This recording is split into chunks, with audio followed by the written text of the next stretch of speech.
The Carmichael Dave Show. He's on the microphone when he's not on the microphone. He's playing a song, and when he's not playing a song, he's on the microphone, and then boom! With Jason Ross. No, he didn't. Yes, he did. Call or text at 916-339-1140. It's the Carmichael Dave Show with Jason Ross.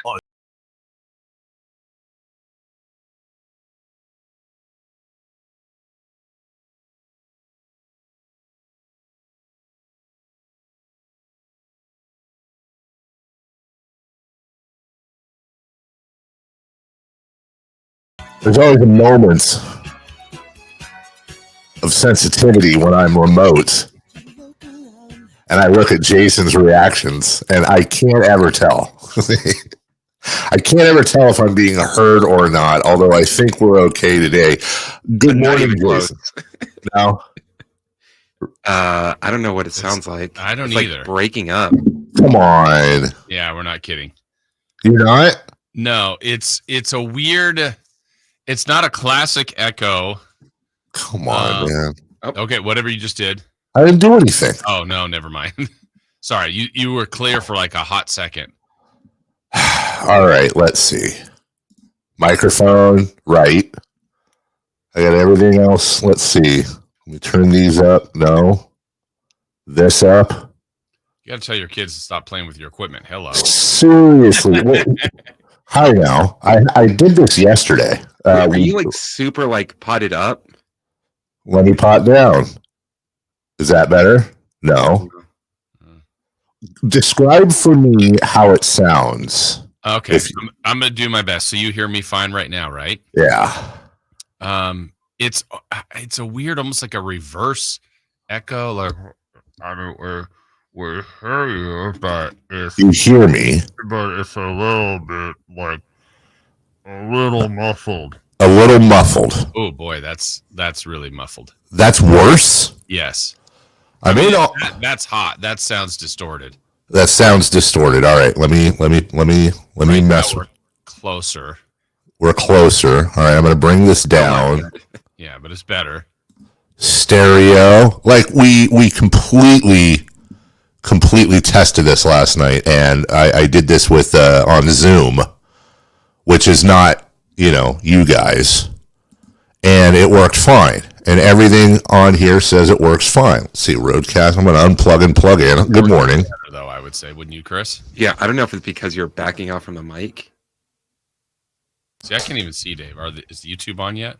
Yeah. No, I'm. You can see me, right? I mean, even though I don't have a light in here. Can you see me? I can't, but I don't know if it's something that I'm doing something wrong. Yeah, I'm guessing you're doing something wrong, Jason.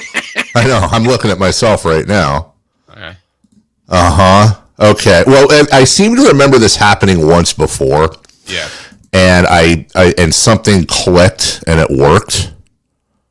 But right now it's just totally muffled, right? Yeah. Yeah. Well, good morning.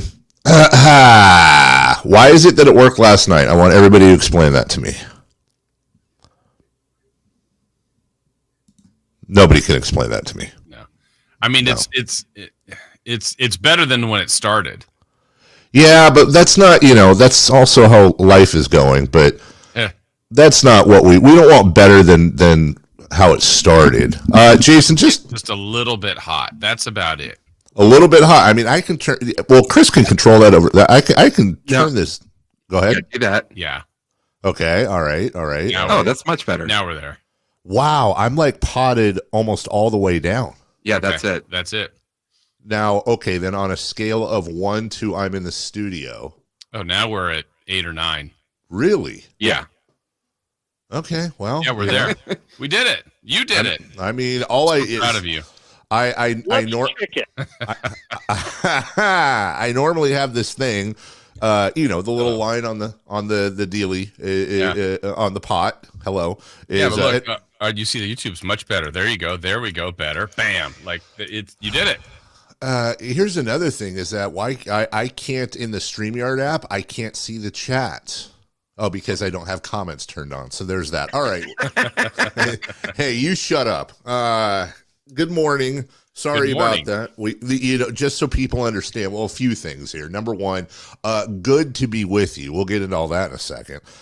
Secondly, I'm at home for reasons, again, are obvious, but we'll go over again. It's very dark there too. Yeah, Chris sent me the note of turn on a light, and my wife, while I was out of commission, completely rearranged this room. And her thing is she had great intentions. Like, she wanted the background for me to be a little bit better, and there were some other things that had to be done. Trying to move my arms behind me. The problem, as you've noted, is that the lighting here, until the sun comes up, I'm facing a wall, and I have a light, for those watching on YouTube, directly above me, which does nothing but, well, it does nothing. Now, you could argue it's better to not see me that clearly, and I wouldn't disagree. But I think I'm going to need, by tomorrow, I'm going to need to have a light like right in front of me behind this webcam, because I do kind of look weird. So Just do like the spooky light, like right under your chin, and just like telling see, campfire stories. I thought about, like, I could turn on my iPhone light and then just shine it like right on my face. And now Are you I look about like, to tell us a scary story? that's exactly right. Like, that's what it looks like. It looks like I'm doing a campfire story. Yes. And like, oh, once upon a time. And then And he was in the car the whole time. the call was coming from inside the house. And now I'm really tripping on this whole, we use something called a Roadcaster, which is a great piece of equipment to get this stuff done. And when we are on remote, but I have this thing, generally I have it at, I would say 80% is where the line is. They put a little line there to show you where. We call it potting up and down. We're not using drug talk. That's actually what it's called, to move your volume up and down, a little slider. And I have it about 80%. That's normally where it should go. Now, guys, let's see. I have it on the third bar from the bottom. So whatever that is, 30%. But if it works, it works. Yeah. Hey, look, you started from the bottom. Now you're here. Now I'm here, and it is good to be back, and good morning. And I will start with a sincere apology to my two radio partners who, when one goes on vacation, everybody's got to pick up the slack, and Jason did his LA weekend. I followed that up with my tour of the East Coast, and I brought apparently more back with me than fun items to give away. I brought you back. Just got a slice. Hey now. Yeah, I did. I got a big fat slice of COVID, and coming into today, it's like this thing has become so politicized, and I have no interest in doing that. Whatever you want to feel. Like, I don't care. I will tell you from my angle. We didn't mask the whole way out there, not on the airport or airplanes, not on the subways, not anywhere. My wife was doling out a lot of hand sanitizer. But it just reminded me, look, COVID aside, like, forget about it being COVID. Like, it's just probably smart to wear a mask when you are, dude, we rode the subway so much. And the amount of times it was like a deodorant commercial, where you're like, thank God I put that on this morning. It has 12-hour whatever, because you are right up against everyone. And I came back and I was scared to death. Monday night, I started to spiral down a little bit. I felt perfect Monday morning. Monday night started to feel like those body aches and all that stuff. And then Monday night was like, oh my God, something is seriously wrong here.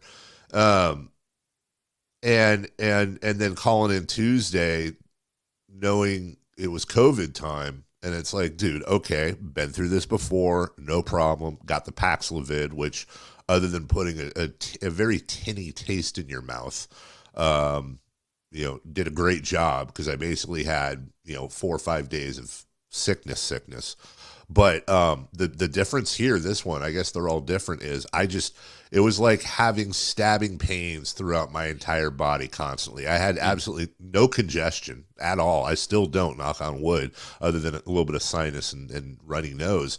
It was just the inability to get comfortable. And it was like 3:45 in the morning. I think I told you on the phone, Jason, on Wednesday, and it's raining, and I'm outside in the hot tub because it's literally the only place I can get comfortable. And just floating.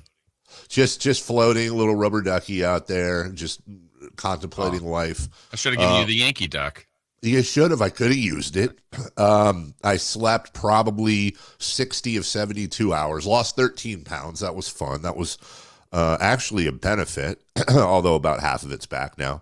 But I wouldn't wish that on anyone. So it sucked. And the reason I'm here now and will be here for at least the foreseeable future is just you never know what the guidelines are and aren't. We admit that. It says I could...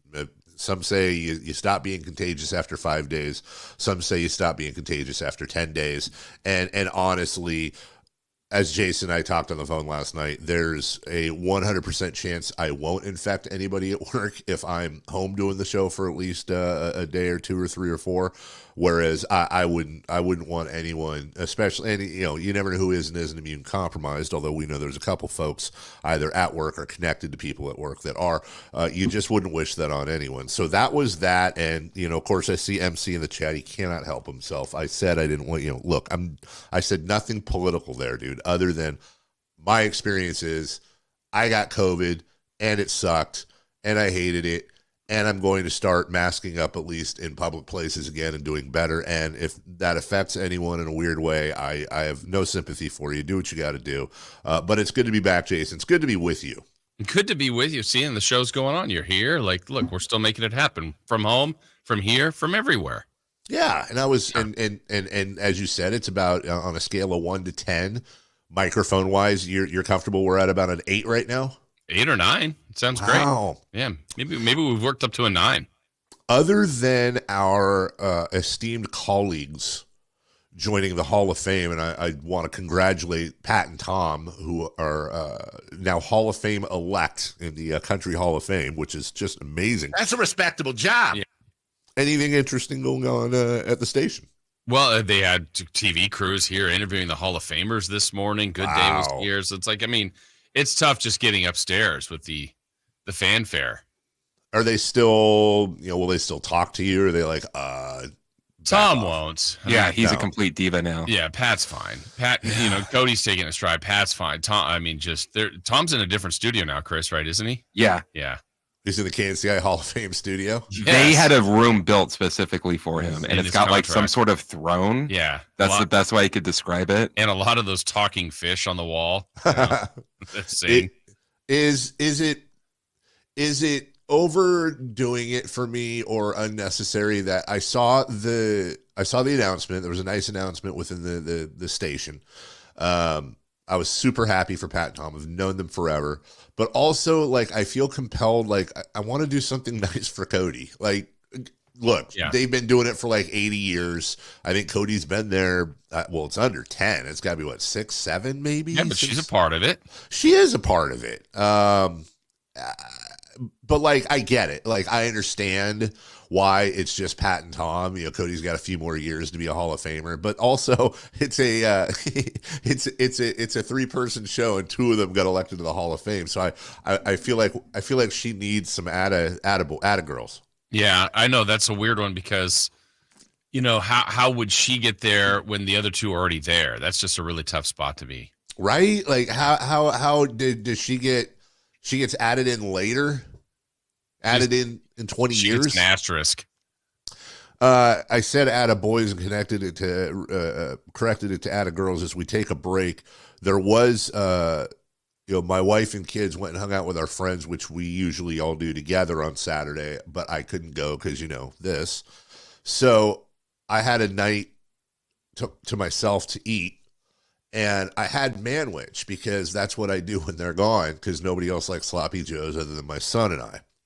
But I started thinking, Chris, you're the expert on this. Is manwich problematic and will it eventually get a name change? I don't even know what manwich. It's a sandwich for men. It's a manwich. Yeah, but isn't that an actual company that makes that can of? Yeah. I think I'd have to go grab an extra can. I don't think enough people use it for it to be problematic.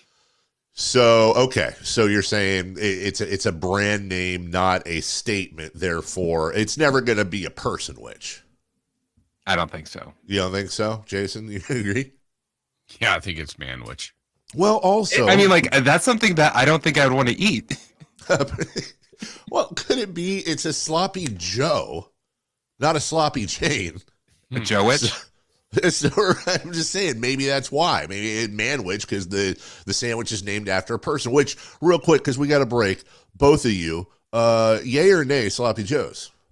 Yay. I don't think I've had a sloppy Joe since I was like 8 years old. Really? I'll have to bring some in. I'm good. With the pastrami slicer? Got you sloppy Joes, a slice of American cheese, a light spread of mayonnaise on a hamburger bun. That sounds awful. He's making a face, like a really bad face. And Is he really? Yeah. We'll take a break. We do have a show for you today. And again, thank you all so much for your patience. It truly is good to be back. Jobs are jobs, and no matter what the job is, obviously it's good to take some time off in this and that. Not 2 weeks, and not with one of those being a sick bugger like that. So super appreciate everybody, you Jason, you Chris, and of course the audience. And I'll try to stay on the air longer than a day this time. And we got a big show for you. Kings Bulls tonight. We had a big Kings win over the weekend. Also, my favorite non-Giant is now my favorite Giant. We'll talk about that. It's actually some baseball I'm happy to talk about and so much more. Jason, did we ever get a confirmation on our guest yesterday? I guess I could look at the rundown here. It's going to be tomorrow. Frankie tomorrow. So that's a preview segment. Also, stay tuned. Friday Fun and Games coming up in 5 days. We'll preview that as well. We'll take a break. When we come back, leading off is next. Our first year as the radio home of the San Francisco 49ers is one we will never forget. And Logan Ryan picks him up. Looks like they're playing man. Laporte is over there as well. It's 5 out. It's empty on 4th down. Goff back. Not going to get out to his right, being chased, throws, and it is incomplete. The 49ers take over on 4th down again. Congratulations to the 49ers on a terrific year. And thank you for so many wonderful memories.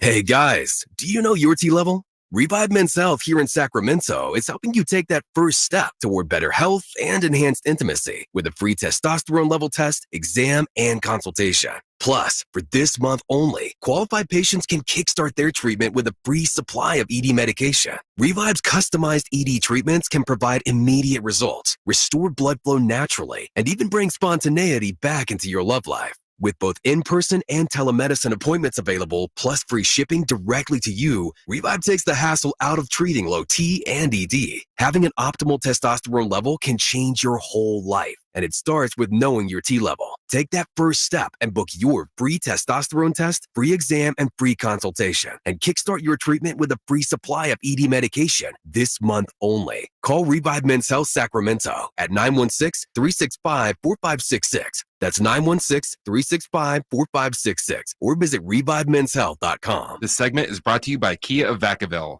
Check them out at KiaVacaville.com. Let's do it. Leading off, the 3 top stories in the morning. Huge news. This is very important. Here's cut number 1. What a comeback by Chicago. Harrison gets them both. That makes it 123-115. Bulls inbound, and they're just going to let the final seconds tick away. We remember years ago when the Sacramento Kings trailed by 35 in this building, rallied in the second half, and walked off the floor with a victory against Chicago. The Bulls went down by 30 in the third quarter after the Kings had opened up an 82-52 lead. They rallied back, got as close as 3 points at 116-113, but Sacramento walks off the floor having gotten another road win to make it 123-115. And for Sacramento, they are now a full 10 games over 500.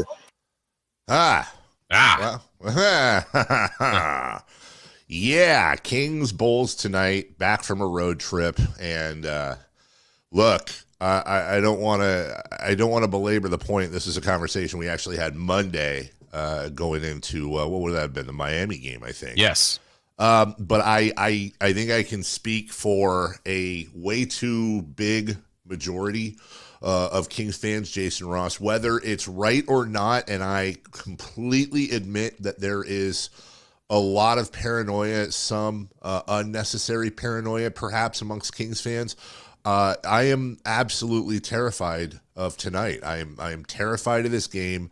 By all accounts, the Sacramento Kings should beat the Bulls. They are favored by 6.5, but here's the brass tacks. The Bulls are 4 games under 500, which I got to be honest, when I took a look at their record, I was a little surprised they were only 4 games under 500. I just haven't followed them this year enough and thought they were a lot worse than that.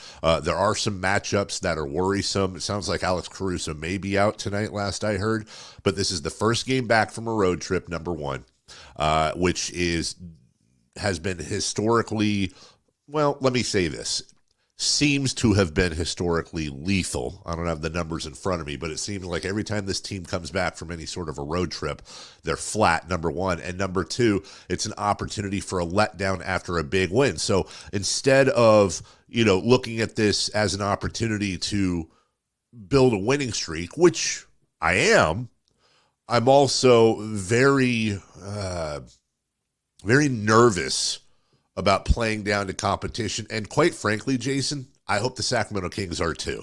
Yeah, I mean, look, I know we're going to do a couple segments later, like reason for optimism on the Kings, and I would say Friday night in Minnesota gives you that, and reason for pessimism, we're going to have plenty of examples for that. We go back to a week ago today where they have the great win against the Clippers on Sunday, home for Miami, an opportunity to just keep this thing rolling, and they didn't. And so they've done a lot of that, and that's just the most recent week here, the most recent examples. So I get your fear or concern. I mean, yes, and yes. I mean, I think we could probably have 100 people poll, Dave, and maybe, I don't know if it'd be 50-50, but there'd be plenty of people like, I like what the Kings are doing now. I think they're in a good spot. To others like, yeah, I'm totally nervous. I don't have any trust.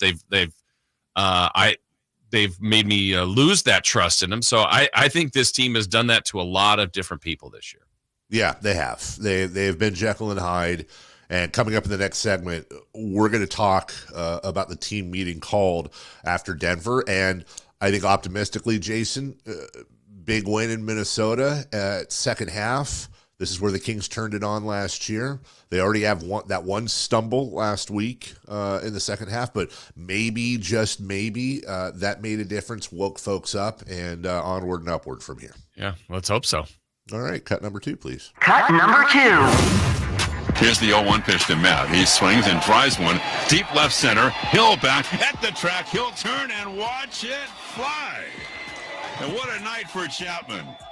And that's his second home run, and the A's take a 9-3 lead. Well, that's a pleasant memory for, I think, A's fans and for us. And just some background. Matt Chapman, obviously, a longtime Oakland Athletic, had spent some time elsewhere and now is signing with the San Francisco Giants, has signed with the San Francisco Giants. Jason, not only is this a great move on paper for San Francisco, but also you and I got to know Matt pretty well, or pretty decently, I should say, down in spring training when we would go down there each and every year. I love this kid, and he's not so much a kid anymore, but a wonderful, wonderful glove. That was never a question. Yeah. Certainly some pop in the bat. Always reminded me a little bit of Matt Williams, and that's me, of course, probably trying to pigeonhole him. I know there's differences, and was always my, for many years, my favorite non-San Francisco Giants player, my favorite A's player.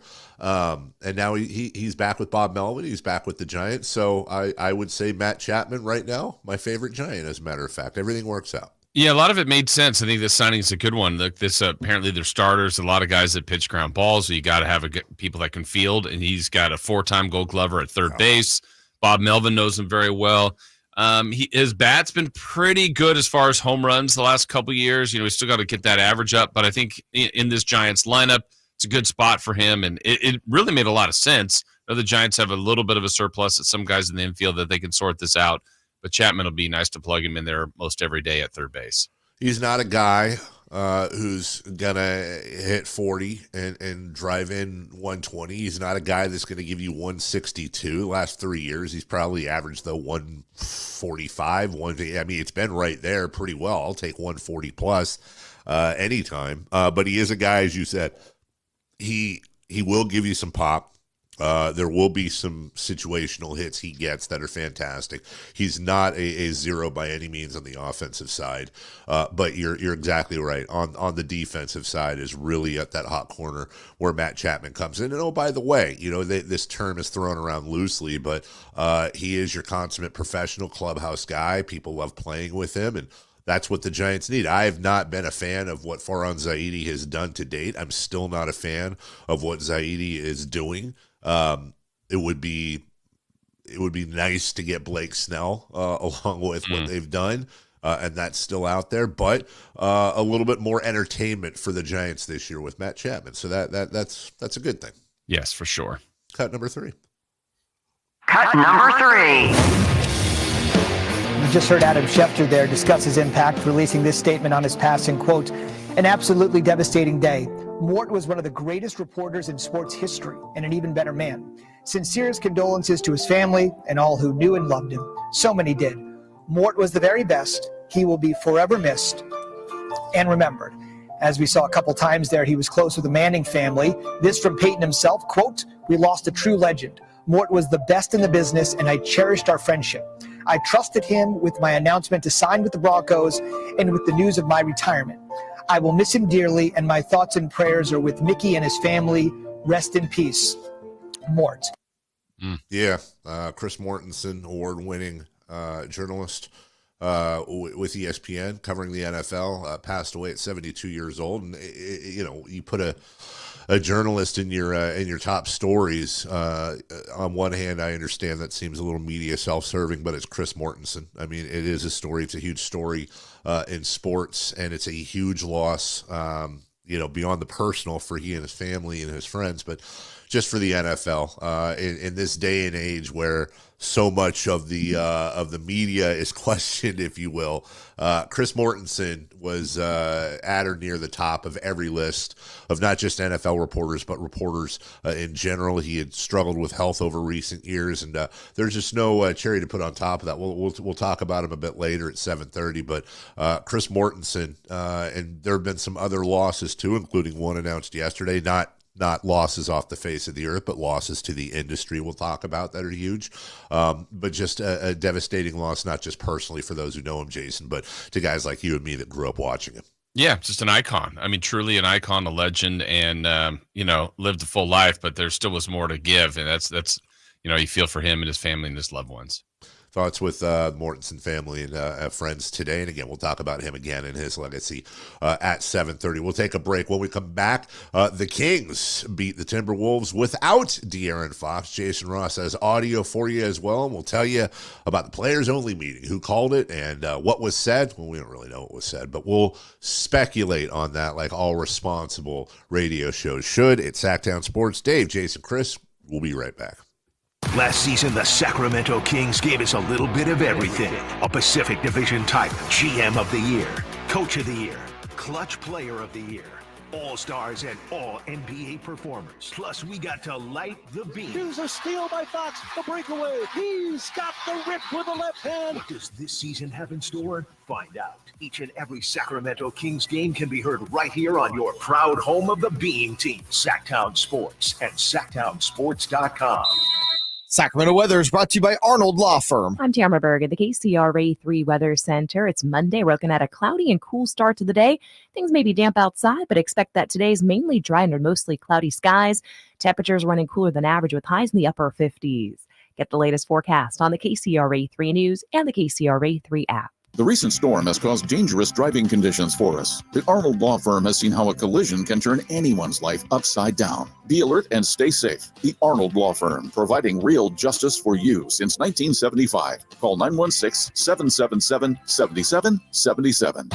At Elk Grove Honda, not only do we have a great selection of pre-owned certified cars at very fair prices, but every one of our pre-owned automobiles are treated with kid gloves with a 182-point inspection that covers everything from unibody to tires to brakes and engine filters. Then our certified cars receive a mobile oil change and fresh fill-up with full synthetic mobile oil. We know you have lots of choices of where to purchase your next car. Come to Elk Grove Honda, home of the 182-point inspection and mobile oil change. We're in the Elk Grove Auto Mall, Highway 99 at Elk Grove Boulevard. For a precision-crafted performance, the decision is easy. A new Acura from Acura of Stockton. Get the driving experience you've been waiting for in a new Acura. Get the best selection and customer service you deserve from Acura of Stockton. Shop in person or use our online express store at AcuraofStockton.com. Acura of Stockton will buy your trade, even if you don't buy from us. Don't settle for less than precision-crafted performance of a new Acura from Acura of Stockton and AcuraofStockton.com.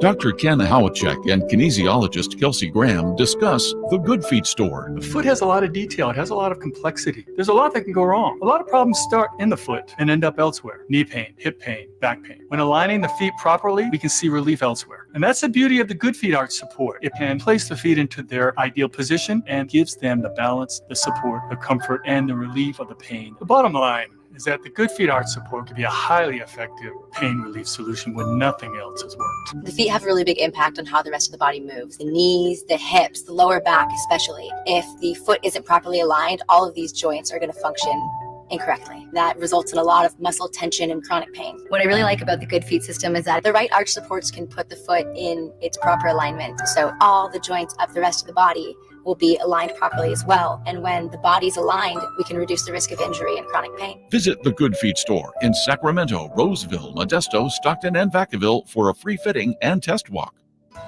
Thousands of years ago, ancient civilizations used leather for water skins, armor, and sandals. Hi, this is Franklin Rosa with a word about Nature Wood Home Furnishings. Today, leather is one of nature's most luxurious products. The combination of leather with beautifully designed furniture creates an end product that adds luxury and sophistication to any room. During Naturewood Home Furnishings leather sale, you'll find their considerable selection of leather is flexible, breathable, natural, and maybe most important, comfortable. Whether you're a relaxed contemporary kind of person or you're more classic leather, Naturewood Home Furnishings has color choices and styles to fit your home. In fact, I doubt any store can beat Naturewood's selection. During Naturewood's leather sale, all leather furniture is on sale for a limited time. Sit, enjoy the comfort of leather at Naturewood Home Furnishings, off Highway 50 at Hazel. Look for the water wheel. For the ones who work hard to ensure their crew can always go the extra mile, and the ones who get in early so everyone can go home on time, there's Grainger, offering professional-grade supplies backed by product experts so you can quickly and easily find what you need. Plus, you can count on access to a committed team ready to go the extra mile for you. Call, click Grainger.com, or just stop by. Grainger, for the ones who get it done. So you just used bug spray in your home. Now what? Well, between the waiting and waiting for things to dry up and keeping your family away from the mess, it hits you. You could have used Zevo. Unlike other bug sprays that stick around, Zevo goes from kill to clean in seconds. Plus, it's safe for use around people and pets when used as directed. Zevo, people-friendly, bug-deadly.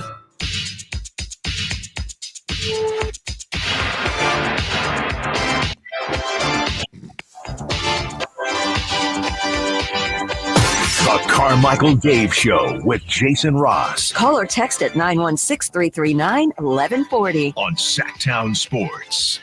Hey, welcome back. Dave, Jason, Chris. I'm at the home studio. They are, I can see Jason. Nice sweatshirt. Nice hoodie. Thank you. It was okay. That's all right. We're all bringing you a show all the way till 10 a.m. Then we will crosstalk with Styles and Watkins. You'll be happy to know, by the way, since it looks like I'm just being romantic with this lighting here, which is all kinds of goofy. Just ordered a wall-mounted ring light that it says it will be here tomorrow. It attaches to my desk and should go right above where this camera is. So I still feel like that's going to look ghosty. I need to call Brody Brazil and have him come over. He's got the best setup, right? Doesn't he? Really, really does. Brody's whole setup is insane. It is. I I always just gush over it, but it's like I think it's maybe the coolest. When I say our level, I mean you've got like your massive, huge studio shows. But I'm talking about for a guy who has a setup at his house, dude. We need to have Brody on too, dude. Cover this A's thing. Yes, absolutely, because that story is not resolved. I was looking this morning at a. We won't get into it now, but I love when individuals become investigative journalists because people can, especially when you know how to use the internet and the proper resources, people can do just as good, if not better, of a job than the best journalists that are out there. Just people are very, very good at uncovering things. And I was looking at a list of political donations that were made to the Oakland City Council and political donations from the A's to individuals. And it just kind of more and more goes to the PR campaign and trying to really, not that the city council has any control over this, Jason, but we've said it before, we'll say it again. That whole thing isn't over yet. Don't know how it's going to work out. Last we heard, it's now down to Oakland, Salt Lake City, and Sacramento as far as where they're going to play after this coming year until 2028. Interesting that Sacramento is still in the run there, although I don't think that's entirely real. But it'll be interesting to watch, and maybe end up watching Matt Chapman down the street. That's right. Hey, that'd be fun. In the meantime, I'm sure Matt Chapman, again, speaking of somebody who is a leader in the last segment, I'm sure he did this once or twice when he was with the A's, maybe with the Blue Jays. Players-only meetings get called when things need to be spoken about. And we found out over the weekend that Trey Lyles, after that Denver Nuggets loss, called a players-only meeting. That was not a great loss. Look, the Kings were due to lose. I was not upset necessarily about that loss. Denver's the defending champions. You're in Denver. It started out great. Yes. And then, boy, oh boy, what was it, like a 33-4 or something? Oh, just ridiculous. I mean, it flipped from, I think, a 15-point lead to a 32-point deficit. I mean, it was ridiculous, the turnaround. Yeah, it was insane. And they end up losing that. And then they have a players-only meeting. And, we don't know, obviously, what was said, but we can certainly guess. It was the normals. It was accountability. It was playing up to your competition, not down to your competition, and just everybody needing to step up. I'm sure there were other things said, but my guess is those were some of the themes covered. Yeah, and I got a couple of things here if you'd like to hear. Let's first hear Dave. De'Aaron Fox there was a little Q&A towards him about the meeting. Whose idea was it to have the meeting? Trey actually initiated it first. And then, I told him I would back him, and guys got in, guys talked. And I think we definitely answered well after that Denver game. And, you brought it up that it was Trey, but it's interesting, like, you think of team lead. I wouldn't have picked him to be the guy to call it. And there's nothing wrong with it. Actually, there's probably a lot right with it. I'm glad he did. I am too. And Trey's one of those guys where I completely understand what you're saying. When you think of team leaders, you think of in no particular order, Harrison Barnes, De'Aaron Fox, Domantas Sabonis. Mm-hmm. Weirdly enough, if you told me to rank players most likely to call a team meeting, I think I would have put Harrison number 1. I would have probably put Trey Lyles 2. And then, don't laugh at me here, but number 3, again, if there was money on the line and I was trying to guess, I think number 3, I would have put JaVale McGee. And reason being is just, look. They've been around. That 3's been around the most. They've been around. They're, those lunch pail professional type players that, people use that catch-all term. But the thing with, let me talk about De'Aaron, and I don't mean any disrespect by this, but De'Aaron strikes me as, like, he's not the rah-rah guy. He's not the guy that, not that he's not vocal, not that he's not a leader. He's just never struck me as, Mr. Rah-rah, I'm going to get in your ear about stuff. Yeah, I feel like I feel like his players only meeting would be, I'll go for 40 next game. We'll be okay. Right. I mean, not in a negative way. Like sure. I'll take care of it and this is the best way I can do it. Yeah. Like I got you type of thing. Yeah. Actions, not words, that type of thing. Yeah. I could see Domas calling one. I could see it, but he seems to be more, he is kind of a rah-rah guy. Yeah. Like he's the one slapping butts and high-fiving and doing all that stuff on the floor. And he was mic'd up a few games ago, and it was really cool to hear him just constantly praising everybody. But regardless of who called it, I love that. I love the accountability. That's what I think a playoff-tested team that wants to make noise does. And I think they realize too, Jason, they got to win these ball games because you don't want to be anywhere near that play-in. No, not at all. We got a couple more on this meeting. First, let's hear Fox talk about the actual players' meeting. Oh, it's great. I mean, I think if you've ever been a player of any kind of sport, you've been around some guys who, I guess, don't talk openly when there are coaches around. Like, when you were a kid, when you were in high school, when you were in college, you've had guys that, kind of don't want to say anything when coaches are around. And I think that's what's good about players' meeting because nothing has to leave the meeting. Obviously, whenever we're back with coaches, whatever our main point is, we let them know what it is. And at the end of the day, when you're a team, your organization, you have to have, a middle ground. Obviously, there are some things that you want to do that coaches don't want to do, or coaches want to do that you don't want to do, and you have to find that middle ground. And then, everybody talks to each other, communicates. We go out there and we make it work. Okay, there you go. Interesting. Yeah, and then one more follow-up on that. Let's at least hear, Dave, from Mike Brown. He talked about that players' meeting. I freaking love it. I've been, this is me, I've been talking internally to our front office, to our coaches, even to our team. We won't reach the heights that we can reach until you guys take ownership. As a head coach, you could push and carry the group only so far. There's got to be a point in time to where it comes from within, and they talk to one another and they hold each other accountable and they take ownership in whatever the heck is going on in front of them. And so for them to have that for the first time, man, I actually went out and had a drink last night. It was partly because of that.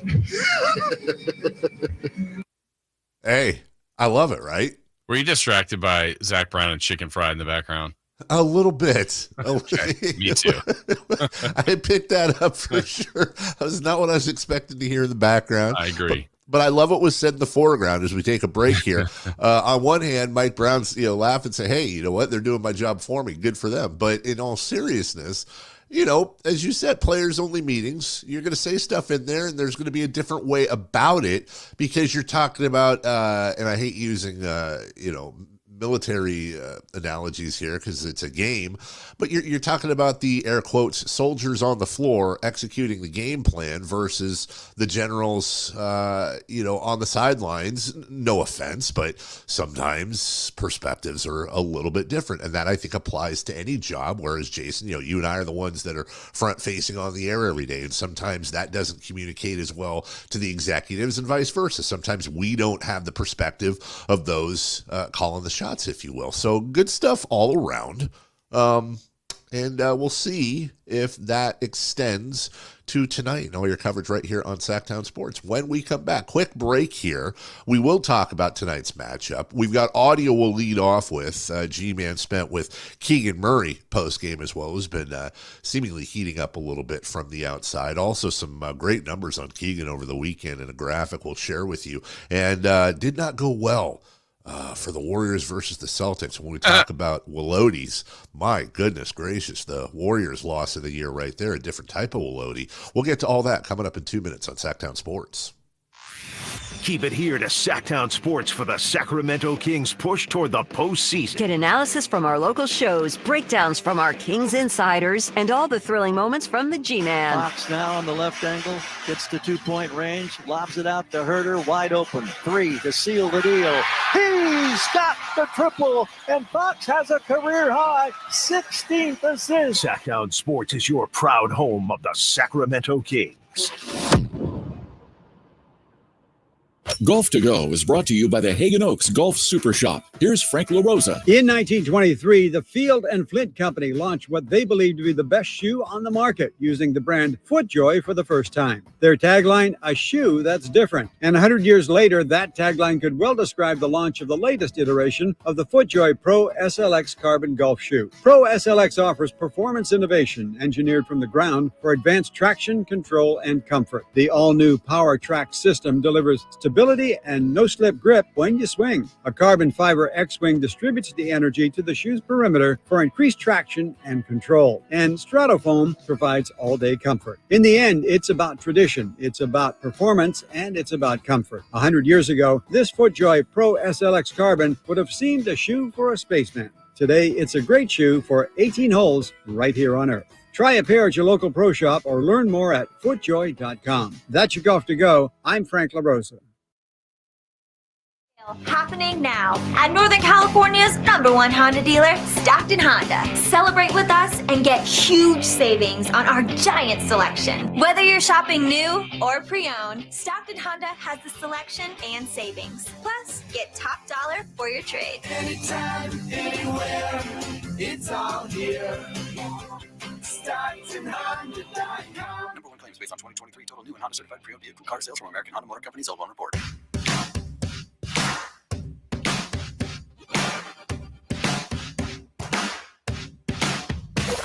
Waking you up with the best in local sports. They just make it interesting, you know? It's the Carmichael Dave Show with Jason Ross on Sactown Sports.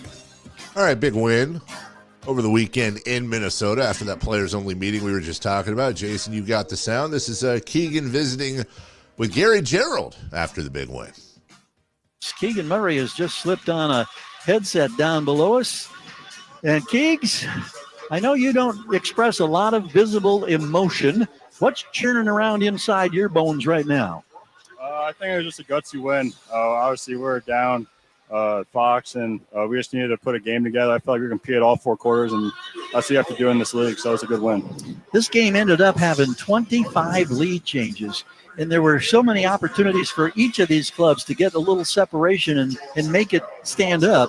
But the Kings tonight, I don't have a number on steals, deflections, etc., but how important was this defensive stance tonight, and how similar was it to the win in L.A. against the Clippers a week ago? We just had to be the aggressor on defense. I feel like the last 2 games, we were kind of on our heels defensively. So when we're the aggressors, I feel like we're one of the best teams in this league, and that shows beating the best team in the West. In talking about the defensive intensity and the effort, I know that there was an extremely long video session yesterday before flying to Minnesota. How significant do you think that was in determining the style of play and the outcome tonight? I think the biggest thing was we just talked as players. Everyone spoke up. We all talked about what we needed to do different, what we've had success in the past and things like that. And we're all bought in. So regardless of our bad losses the last couple of games, we're all bought in right now. That's certainly welcome news to hear. How about your pal Malik Monk tonight? Yeah, he was great. He just kept being aggressive. I think he started out the game a little cold, but you know him. He's always going to be aggressive, always be confident. When he missed those 2 free throws, my stomach did a little double flip. I don't know about you and your teammates, but then it was Trey misses the first one of a pair, and the nerves were really on edge, but you found a way. Yeah, for sure. I mean, you have to – not everything's going to be perfect, so we found a way to win, and that's all that matters. Keegan, thank you so much for the insights once again. Yep, take care. And just to help you out, G-Man, because that was on the fly there, 8 steals. I don't have deflections in front of me, to 4 from the Timberwolves. 13-24, Jason, from the free throw line. That's 54.2%, 75%, 24-30. It is. It really is. And look, they won, and they won, and that's what matters. And they won in overtime.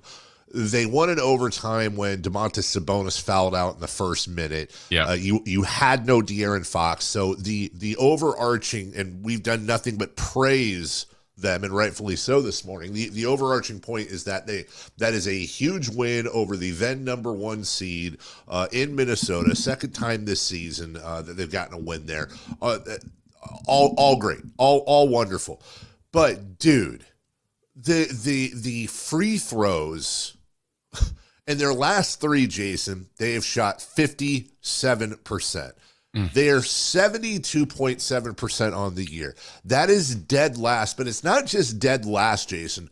It's dead last by 2.1 percentage points. Just to give you an idea. The difference, the Kings are 30th.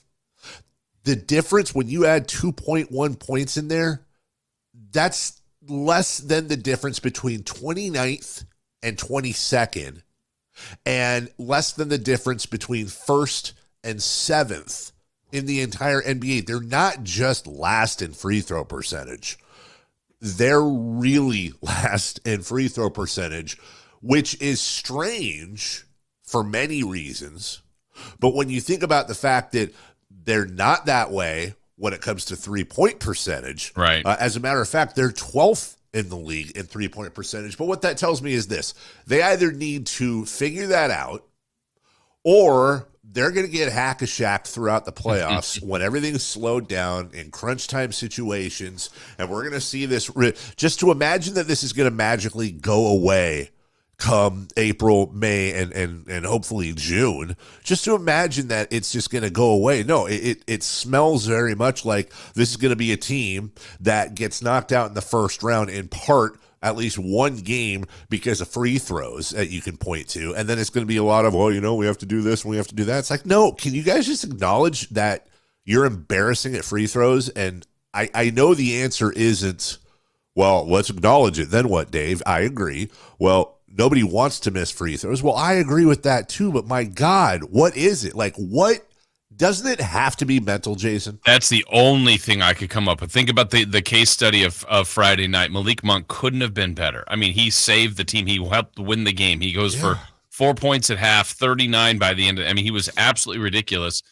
But he has 2 free throws after he's making everything, and he misses both. And he's one of the better free throw shooters. And literally, it cost him a game earlier this year, at the end against Milwaukee. That game's over if he makes that. We don't have the Dame Lillard heroics. It almost cost him this game. And then some of the other games, Dave, it's almost hard to define whether it cost him a game. But if you shoot that poorly and maybe you lose by 8 and you had 14 missed free throws, yeah, they may not have been the last 2 at the end of the game, but they have impacts on the game. And so it can be a weapon. And so many times when – if you're playing a great offensive player, look, you foul Steph Curry, and you're like, that's 2 points. It's not even worth 2 fouling. points. Right. And now you foul De'Aaron Fox, you foul Sabonis, you foul Monk. You're like, well, can they get 1? Maybe 2. It's not a weapon, and that's a problem for this team. Especially when you look at a guy like Malik Monk, who, as you said, and you brought up the exact right guy, he was dang near flawless. There is no doubt that they lose that game without Malik Monk in a dare I say, a LA Clippers multiple overtime last year type of performance for Malik Monk. It really was a special night. 16 to 29. He was efficient. 39 points. He had, wasn't it 4 points with 2 minutes left or something in the third quarter, I think, and just explodes to finish with 39. So full credit to him. But he misses those 2 free throws that would have iced the game, and they eventually won. Second, that's the second time we've seen Malik Monk do something like that. We saw that in Milwaukee in an overtime game. And don't think Kings fans all over weren't sitting here going, is this literally, instead of Milwaukee, it's Minnesota, same type of city, almost same spelling. In overtime against a team you have to take every gift you possibly can with, and you're talking about a guy who is a lifetime 84% free throw shooter. Last year, 89% from the line. He's currently still at 80%, which is a career low for him, but hell, I'll take 80%. You can't tell me that that's not in his head. So I guess my question, if you're Monty McNair, is this: guys, if you've got somebody dealing with a leg injury or an arm injury or whatever, you're gonna rehab them. You're gonna bring in physical therapists. You're gonna do stuff with them. The NBA is so front forward facing on a lot of this stuff. I don't understand. this is 100% not a physical issue. It is 100% a mental issue. It's a long enough sample size to where it's not a coincidence. It's not a bad trend. It's literally what's going on. So where are the team psychologists? And what are they doing? And I know that we can't be in those meetings, nor would I want to. That's for them. But I would love to know that this team is being rehabbed mentally as well as physically. Yeah, and I don't know the answer on because they've practiced it. Not only, forget just the practice this year. I mean, lifetime. I don't know how many free throws all those guys have shot. Shot hasn't changed. The routine's the same, all that. I mean, a comp I'm trying to think of, and this is probably a bad one, but Dave, in golf. So if all of a sudden it gets into your head and it's been told to you, like, hey, Dave, do you realize you miss X amount of 6-foot putts, putts, whatever, like not a gimme, but not a, like a very makeable putt, something you can make, and there's no tricks, straight ahead. And I got to tell you, the next time you're lining up over, you're thinking about that. Yes, there's you are. Just no way you're not. And then maybe you miss one. Maybe you make one. So it's like, did you figure it out? Or then you miss the next two. And it's like, oh, man, I do have a problem with these. What's going on? So it's like, do you bring it up more? Do you not talk about it? I really don't know the thought process behind it, because I feel like it's in their mind specifically late in the game. Like, Malik might have made some free throws before that, but when it gets to that, literally would have ended the game, and he missed the two most important ones. Then Trey Lyles misses the first one there. You're thinking, oh my gosh, you guys, you can make this so much easier on yourselves. But I think it's 100% in their heads. I think so too. And they've got to figure it out, or we're going to have a rough end to this season. We'll take a break. When we come back, the weekend in the NBA, some good news for an old friend, although you got to kind of tilt your head to smile about this one. And the Golden State Warriors, it did not go well for them against Boston, plus some other things, including a huge record surpassed as well, or should I say built on. We're back, SactownSports.com. Did you miss any part of our live local shows? Don't worry, you never have to miss them again. Check out SactownSports.com and search our podcast page and play our shows when you want. The Carmichael Dave Show with Jason Ross, Stiles and Watkins, and the Drive Guys. Plus, other podcasts like Return of the Empire, Return of the Roar, the Stingers Up podcast, and Golf to Go with Frank LaRosa. They're all available right now on SactownSports.com. Wendy's new breakfast 2 for $3 Biggie Bundles let you create your own delicious combo. Choose from a sausage biscuit, egg and cheese biscuit, small seasoned potatoes, and a medium hot coffee. But it's obvious which combo's the best. Sausage biscuit and small seasoned potatoes. Well, maybe it's the fresh cracked egg and cheese biscuit with a medium hot coffee. Or 2 savory sausage biscuits. Whichever you pick, you can't go wrong. Choose wisely. Choose Wendy's new 2 for $3 Biggie Bundles. Limited time only. U.S. price and participation may vary. Not valid in the combo. Single item at regular price. For the ones who work hard to ensure their crew can always go the extra mile, and the ones who get in early so everyone can go home on time, there's Grainger, offering professional-grade supplies backed by product experts so you can quickly and easily find what you need. Plus, you can count on access to a committed team ready to go the extra mile for you. Call, click Grainger.com, or just stop by. Grainger, for the ones who get it done. I lock up my Old Spice Fiji aluminum-free dry spray to keep that 24/7 lasting freshness safe for myself. Fresh coconuts, palm trees in the wind. It's like catching waves in Fiji. Actually, I just talked myself into a refreshing spritz of Fiji. My Old Spice is missing! No! And now another no-brainer money-saving tip from Progressive. That doesn't sound good. Paper shredder's jammed, but I think I fixed it. Oh, well, try shredding these $50 bills then. Seems like it's working. Better try another $400. Stop. Instead of using money, use regular paper. And here's a better tip from Progressive on how not to waste money. Don't pay too much for car insurance. Drivers who switch and save could save hundreds. Progressive Casualty Insurance Company and Affiliates. Potential savings will vary. Not available in all states. At Elk Grove Honda, not only do we have a great selection of pre-owned certified cars at very fair prices, but every one of our pre-owned automobiles are treated with kid gloves with a 182-point inspection that covers everything from unibody to tires to brakes and engine filters. Then our certified cars receive a mobile oil change and fresh fill-up with full synthetic mobile oil. We know you have lots of choices of where to purchase your next car. Come to Elk Grove Honda, home of the 182-point inspection and mobile oil change. We're in the Elk Grove Auto Mall, Highway 99 at Elk Grove Boulevard. Welcome to the March Mania sales event at Kia of Vacaville, Northern California's premier destination for automotive excellence. Get ready for an exhilarating showcase of our 2024 vehicle lineup, where innovation meets the road and customer satisfaction reigns supreme.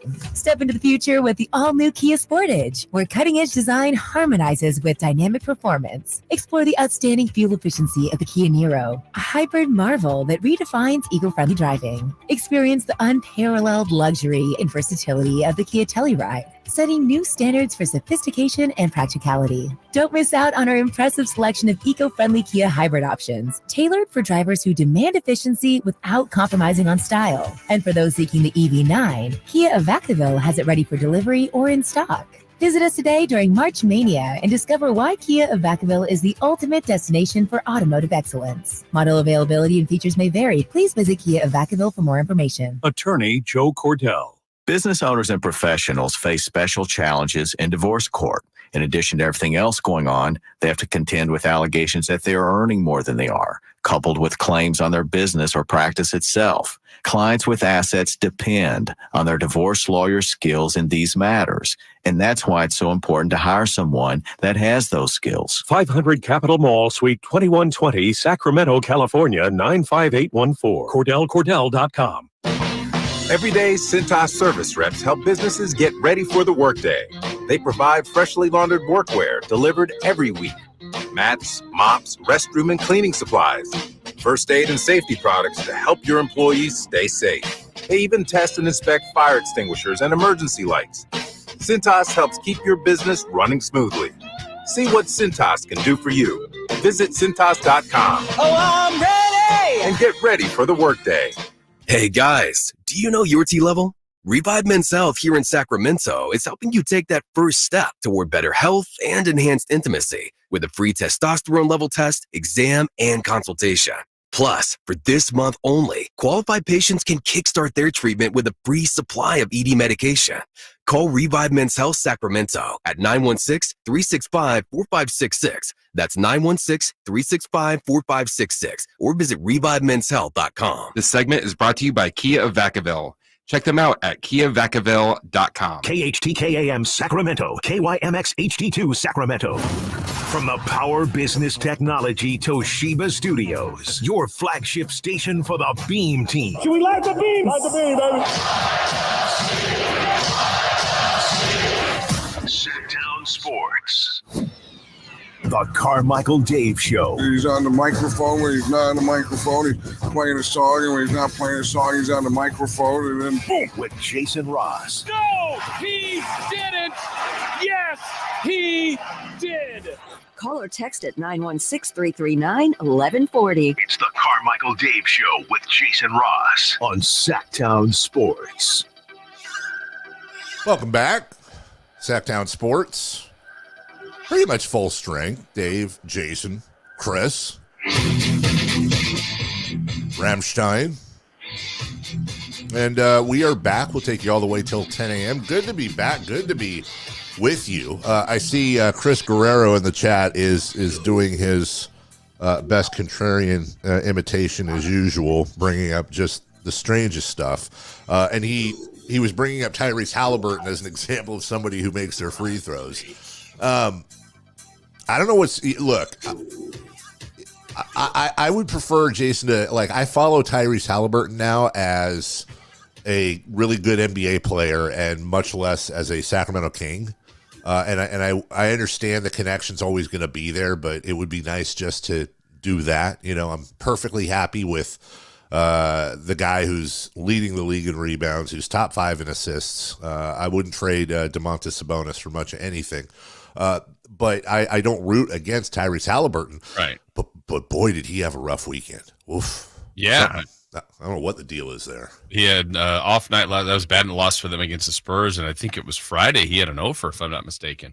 Yeah, it was one of those notables there where you wonder if he's hurt, if something's going on, because he's, one of the things about him is he's incredibly efficient, and he has been anything but, at least over these last couple of games. It was a big week. I'm looking it up. I didn't realize it was as bad as it was. So the last 2 games, 4 of 23, 0 for 12 from 3, 12 total points, and 11 assists in his last 2 games, both losses. Wow.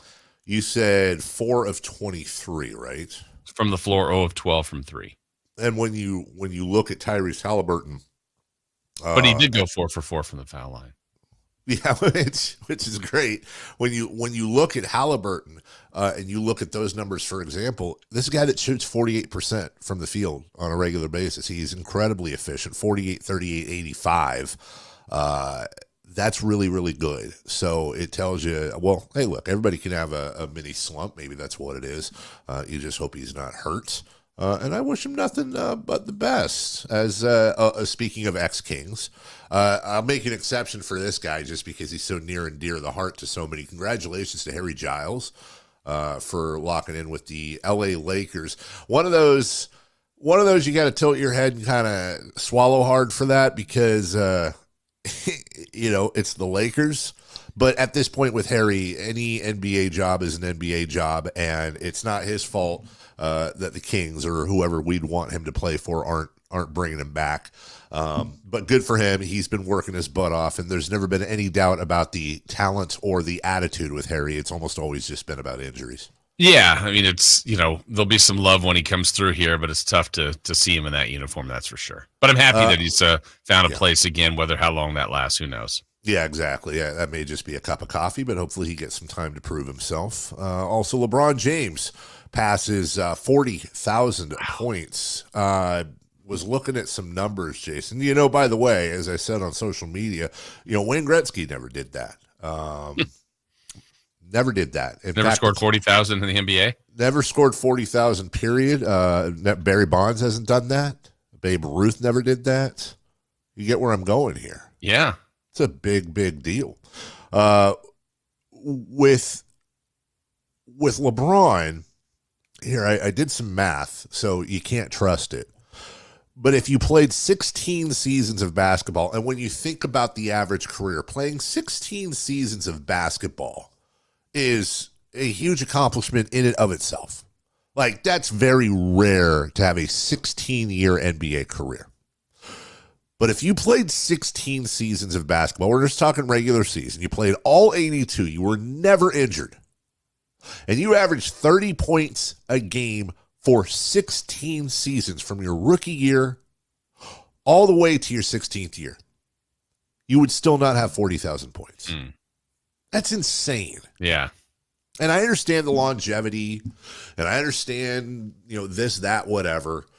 And I also understand what LeBron said over the weekend, too. And a lot of people took it as, whining. I get it. I understand that. But he had some comments over the weekend about overcoming obstacles and how a lot of people didn't believe he would. To be quite honest with you, everybody wanted to see me fail when I got to the league.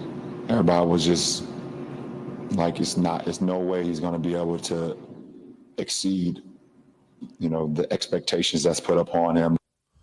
Yeah.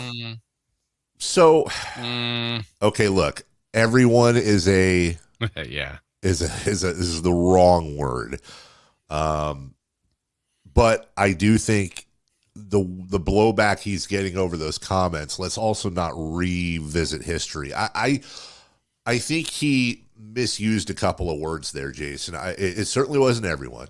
Because I know I want him to succeed. I'm sure you did. Mm-hmm. I don't know if you know this, guys, but his first game was actually in Sacramento. Prove it. Yeah, his first points right here in Sacramento, actually.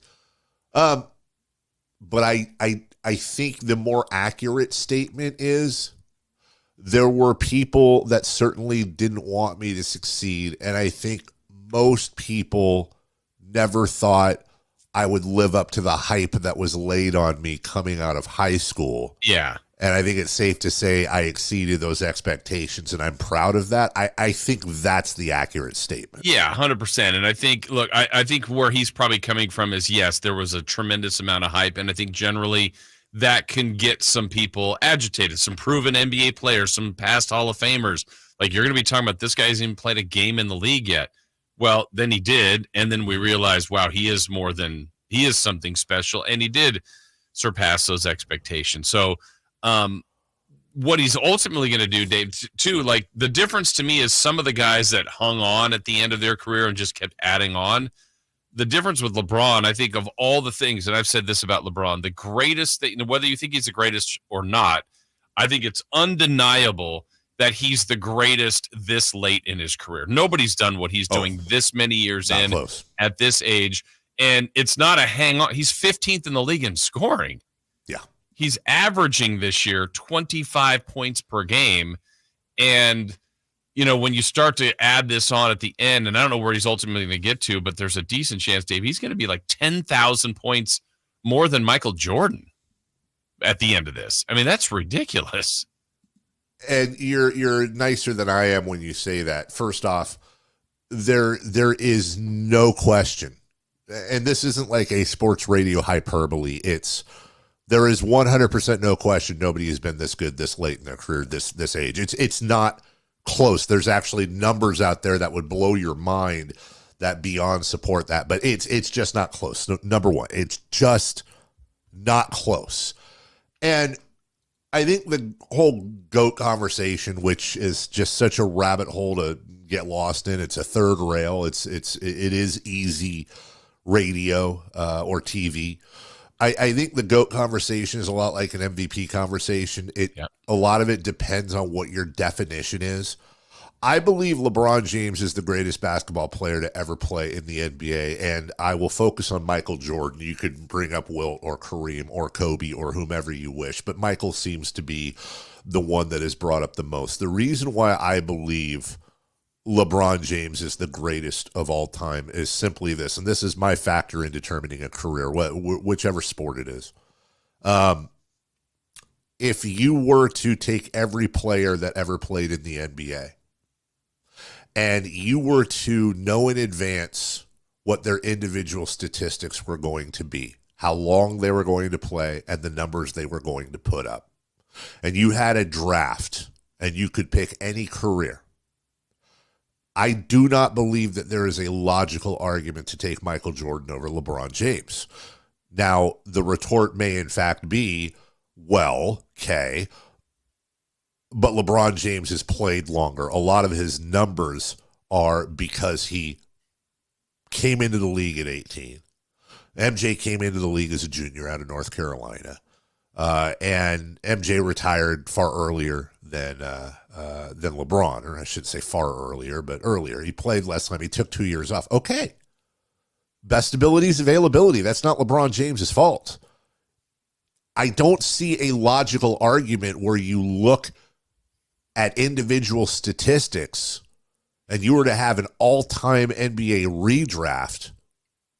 I don't know how you pick anybody above LeBron James considering what he has done all around in his career. 6-0 in the finals for MJ, that's amazing. That's great. You're telling me that if you put LeBron James on those Bulls teams, you doubt he would have gone 6-0? I think Michael Jordan is maybe the most clutch player to ever play, and he's certainly in the conversation for, look, I mean, it's MJ or it's LeBron. Don't get me wrong here. But I just, the totality of his career, to me, Jason, is the greatest career we've ever seen in the NBA, and is really right up there with Tom Brady as far as greatest careers we've ever seen in Major League Sports. Yeah, and it's still not done, right? And it's still not done, and you wonder if he's going to finish that career with the Lakers, because as of right now, if he wants another title, it certainly doesn't seem like that's where he's going to get it. Right, I agree. So. I don't think it's happening there. All right, we'll take a break. Congratulations to him as well. We'll mention Caitlin Clark. Don't think we forgot about that. We'll mention Caitlin Clark a little bit later on in the program as well, and what she did over the weekend. Quick 1-minute break. When we come back, 3 for Madness. Is there an upside without De'Aaron Fox? Easy. This isn't one of those segments. I mean, we literally are going to ask if there is, and if so, your challenge is to find it. And we'll talk about the 3-and-D player in the NBA and why the Kings may already have one of the best. We'll get to that next. Malik Monk plays here. Started left, goes right, steps back, launches the 3. Nothing but net. Oh, that was just filthy. Oh, my, that was sweet. Sactown Sports is your proud home of the Sacramento Kings.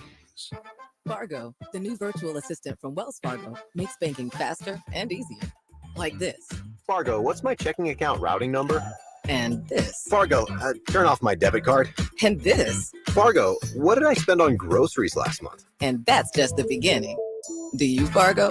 You can. In the Wells Fargo mobile app. Learn more at wellsfargo.com/getfargo. Terms and conditions apply. Your mobile carrier's availability and message and data rates may apply. Wells Fargo Bank, N.A. member FDIC. Country in the Park is back May 17th and 18th at Cal Expo with Brantley Gilbert, Dustin Lynch, Jay Cohen, Walker Hayes, and more. Tickets start at just $46. Country in the Park, May 17th and 18th at Cal Expo. For more information, visit CITPFest.com. Brought to you by Coors Light, Garner Roofing, and Roseville Kitchen and Bath. 3 questions, 3 answers. It's 3 for Madness on the Carmichael Dave Show with Jason Ross. Here's question 1.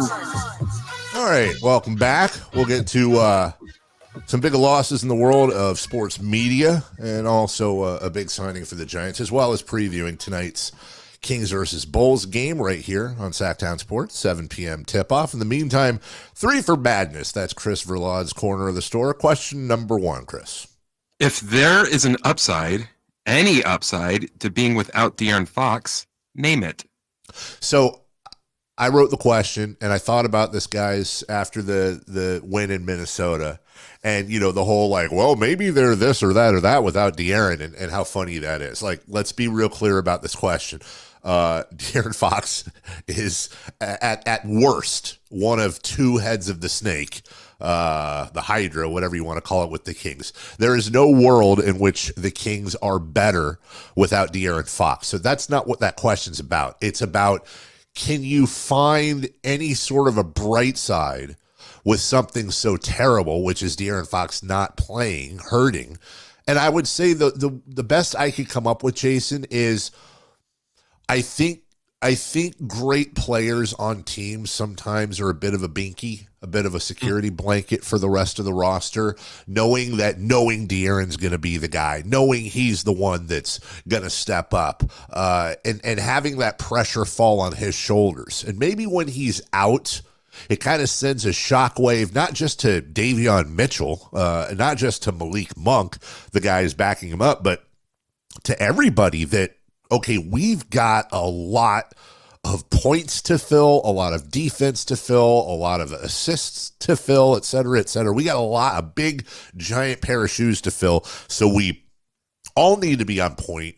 We all are going to probably get extra opportunities here. And maybe there's a bit of not just, God, we're missing our best guy, depression, but also from a professional point of view, maybe it's a little invigorating knowing that your number's a lot more likely to get called. Yeah, I think there's some team benefits when you win, when you get that production. The other one that I like from this that I don't think it's even recognized by fans, and I'll say our fans in general, because I already know what our fans say when the Kings play a team that's undermanned. Oh, I don't like our chances tonight because X and X is out. The Kings are the worst when the other teams. Well, it does go the other way. The Kings are now 4-4 when they played without De'Aaron Fox, including wins against Minnesota and OKC. But yet that doesn't seem to be recognized that Sacramento can do it too when they're undermanned and they play other teams. So to me, that's something that hasn't been talked about, but it does happen. Look, it happens against the Kings, but they do it too. It does happen in this league. I think it's a great point. And to your point, we kind of skipped over it earlier, but the Kings aren't the only ones that have stinkers. Even four-time champions have stinkers. And no offense to Boston, who may very well, and I think by most accounts, be if they're not the best team in the league, they're certainly in the top two conversation. A 52-point home win over the Warriors, Jason, over the weekend, in which Steph Curry played, Draymond Green played, Jonathan Kuminga played, Klay Thompson played. They were at about as full strength as you can be. And Jason, they were down 44-22 after one. That's a 22-point deficit. And Boston followed up that first quarter by turning that 22-point deficit into a 44-point deficit at the half, into a 53-point deficit after the third, and then Golden State in garbage time outscored them by one in the fourth. Jason, that is what championship teams do. That is called stepping on the neck of your opponent. Exactly, and they need to do more of the Kings need to do more of stuff like that, but Boston's been doing that. I saw a stat, Dave, where I think the last 11 games, Boston has the largest point differential in the history of the league in an 11-game span. Yeah, so this group is doing something pretty spectacular. I think it's their third win of 50 or more this year. Those happen just a couple times in franchise history, and they've done 3 in a season. That's crazy. Yeah, when you look at this, wow, I just pulled this up, Jason. They are on an 11-game winning streak with wins of 52, 28, 18, 14, 17. Is that 50? 136, 86? Am I doing that right? That's 50. And then, I'm looking at that right now. They are not just the hottest team in the NBA, but this is that time of year where we crown people maybe a little bit too early. It's really difficult looking at the 48-12 Boston Celtics. It's really, really difficult to not see them win the title and ask the question, was Ime Udoka holding them back the whole time? Exactly. Number 2, please. Question 2. How confident are you that the Kings will beat the Bulls tonight? Well, that's a tough one. Nope, it's not. I'm not confident. I'm 100% not confident. I'm not reverse jinxing.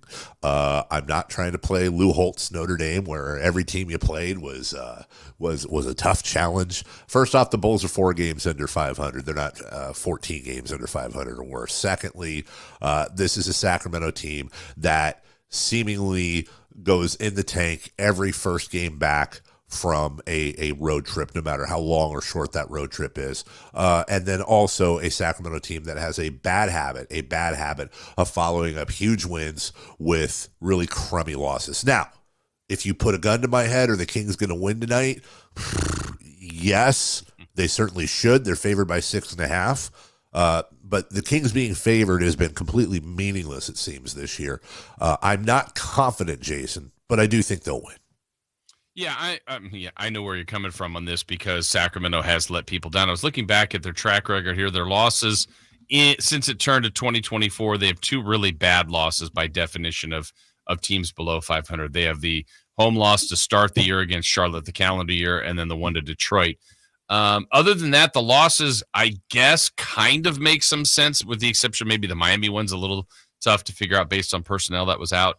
But, we've had enough cases where they give you hope and then they tear it back down. So I hope they don't do that. They did beat Chicago before, though they had a 30-point lead and it was cut down to 3 in that game they actually have. So my confidence level is probably at around a 70%, but you'd like it to be higher when you're at home against a team below 500 than that.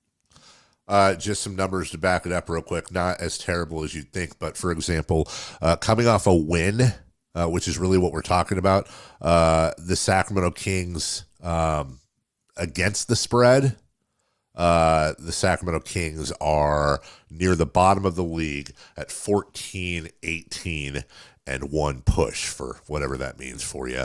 By the way, Denver just below the Kings, so a little bit of a problem there with the defending champions. Number 3, please.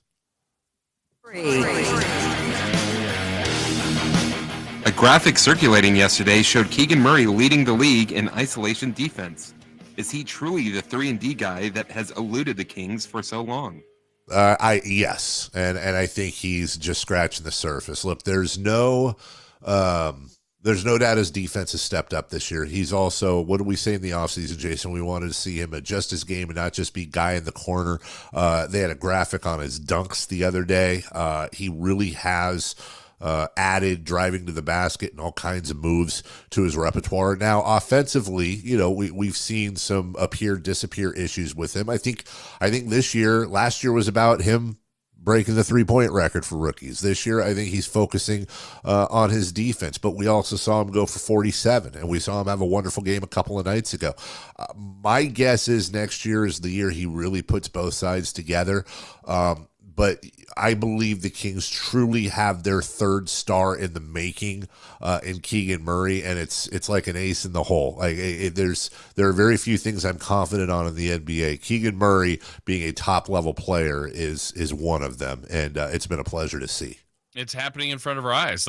Sometimes it'll happen and you'll get there and you're like, when did this happen? We're seeing it. I mean, his transformation to his jump this year wasn't maybe the offensive jump we all wanted, but it's on the defensive end. He's more of a complete player. Now he's mixing in a little bit more of an aggressive offense, which is important. He looks more confident. I think he wants the challenge of covering the best 2s, 3s, or 4s on the other team. He's guarded every type of player. It's a great luxury to have, and the team is, look, Dave, I would say everybody's tradable on any roster, but based on where he is, his age, and what his current contract is, you could argue he would be the worst person the Kings could trade right now. Right? Yes. In the sense that if you decided for some reason to trade Fox or Sabonis, you're going to get significant salary and value back. If you traded Keegan Murray, it would be near impossible to match what you're giving up in return based on what he's getting paid now, where he is, his two-way ability. He's probably the toughest one and the least likely to trade right now. No, I completely agree with you. I honestly, he's not the best player on the team. Neither of us are obviously saying that, but you're absolutely right. When it comes to value, when you factor in everything, it actually, Jason, it's funny. And maybe we'll save this topic for tomorrow. Start thinking about this, because I was thinking about it over the weekend after I was looking at one of Victor Wembanyama's latest insane games. And I was thinking, we should play a draft game.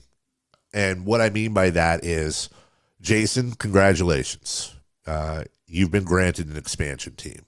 And on top of that, you're not just picking from 3 players per team. You have the ability to pick any player in the NBA. And the thought process is this. Just think about this, everybody. Who would your top 5 be right now?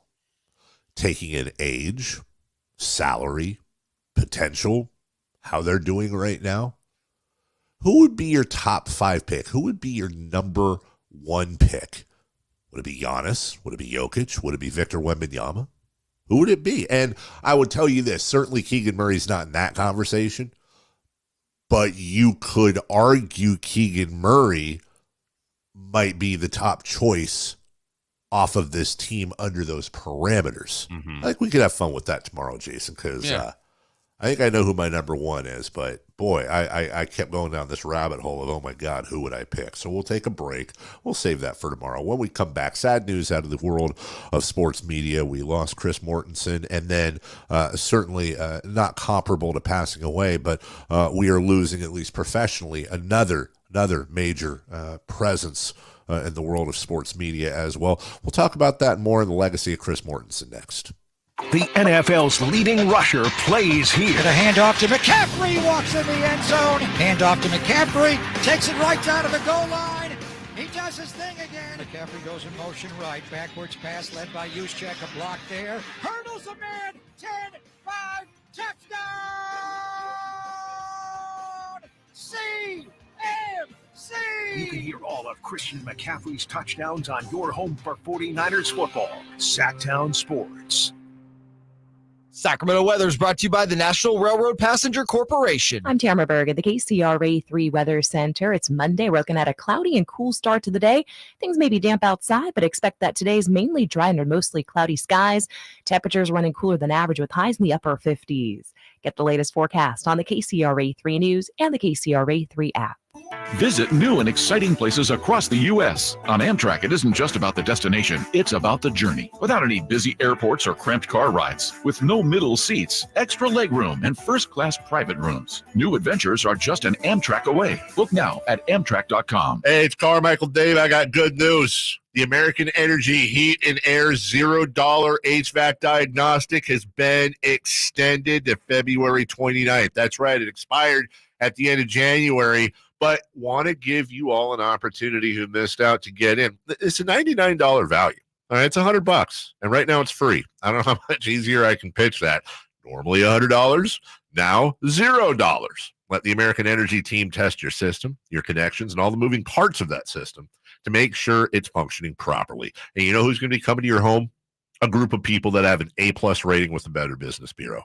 A group of folks that have been making the greater Sacramento area proud since 1981. $0 HVAC diagnostic. Normally a $100 value right now at American Energy Heat and Air.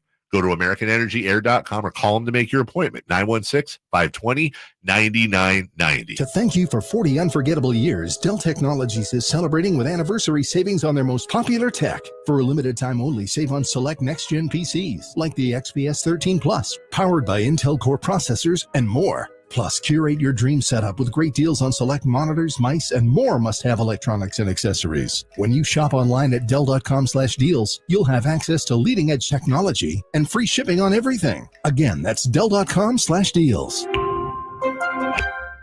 Not to brag, but Progressive's Name Your Price tool is mankind's greatest tool ever. Even better than the wheel. Sure, without the wheel, we wouldn't have modern transportation or funny videos of dogs riding skateboards. But without the Name Your Price tool, we wouldn't have easy access to auto insurance options based on our budget. And, well, cars do need wheels. They also need insurance, and insurance never goes flat. Learn more about the greatest tool ever, the Name Your Price tool at Progressive.com. Progressive Casualty Insurance Company and Affiliates. Price and coverage match limited by state law. Not available in all states. Get huge savings on our best selection of new Hondas during our Honda President's Day sales event at Folsom Lake Honda. Hurry in and save on our best selection of new Hondas. Each is priced to sell now. Folsom Lake Honda is your one-stop Honda shop for great pricing on a giant selection of new CRVs, HRVs, Civics, and Accords with low finance and lease options. Plus, get an instant cash offer for your trade. Get to Folsom Lake Honda or go to FolsomLakeHonda.com. Folsom Lake Honda, yeah, your one-stop Honda shop.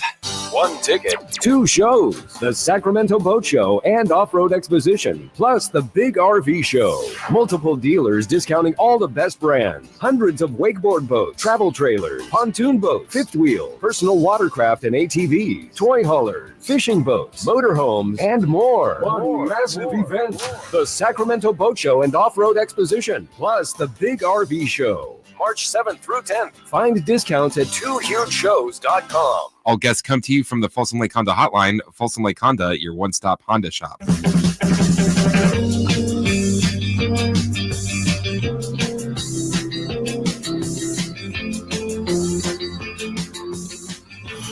only place in the morning to get your sports fix. Live and vocal. The Carmichael Dave Show with Jason Ross. Welcome back. Before we get to serious and sad news, Chris sent me and Jason during the break the new tradition for the New England Revolution, which involves let me see if I have this right. I watched the video. There's a place at Gillette Stadium in Foxborough, in Massachusetts. They call the Fort. Okay, cool. And now there's a pregame tradition they're trying to initiate where a fan throws the inaugural tea crate onto the field from the fort. And the tea crate is it looks like a cardboard box. I don't know, it probably says tea on the side of it. And they're obviously even in it. It barely flies. It looks like a die. It does. It looks like a bit oversized cardboard die. And obviously they're trying to riff on the Boston Tea Party. Now, first off, the Boston Tea Party is probably a better name for a fan section than the Fort. But that aside, guys, you have Paul Revere and a horse, okay, and ringing the bell, and the British are coming and all that you can play off of. You have about 77 traditions. Like, how is the crowd not singing the theme to Cheers, for crying out loud? Like, you have all this stuff you could pick in Boston, and you're going with throwing a ceremonial box of tea out of the, which, by the way, it's also a great idea when it comes to establishing soccer traditions, to make that tradition at the core, fans throwing things on the field. Like, where's the chowder? Yeah, nothing will go wrong there. Now, you have, the octopus throw in Detroit.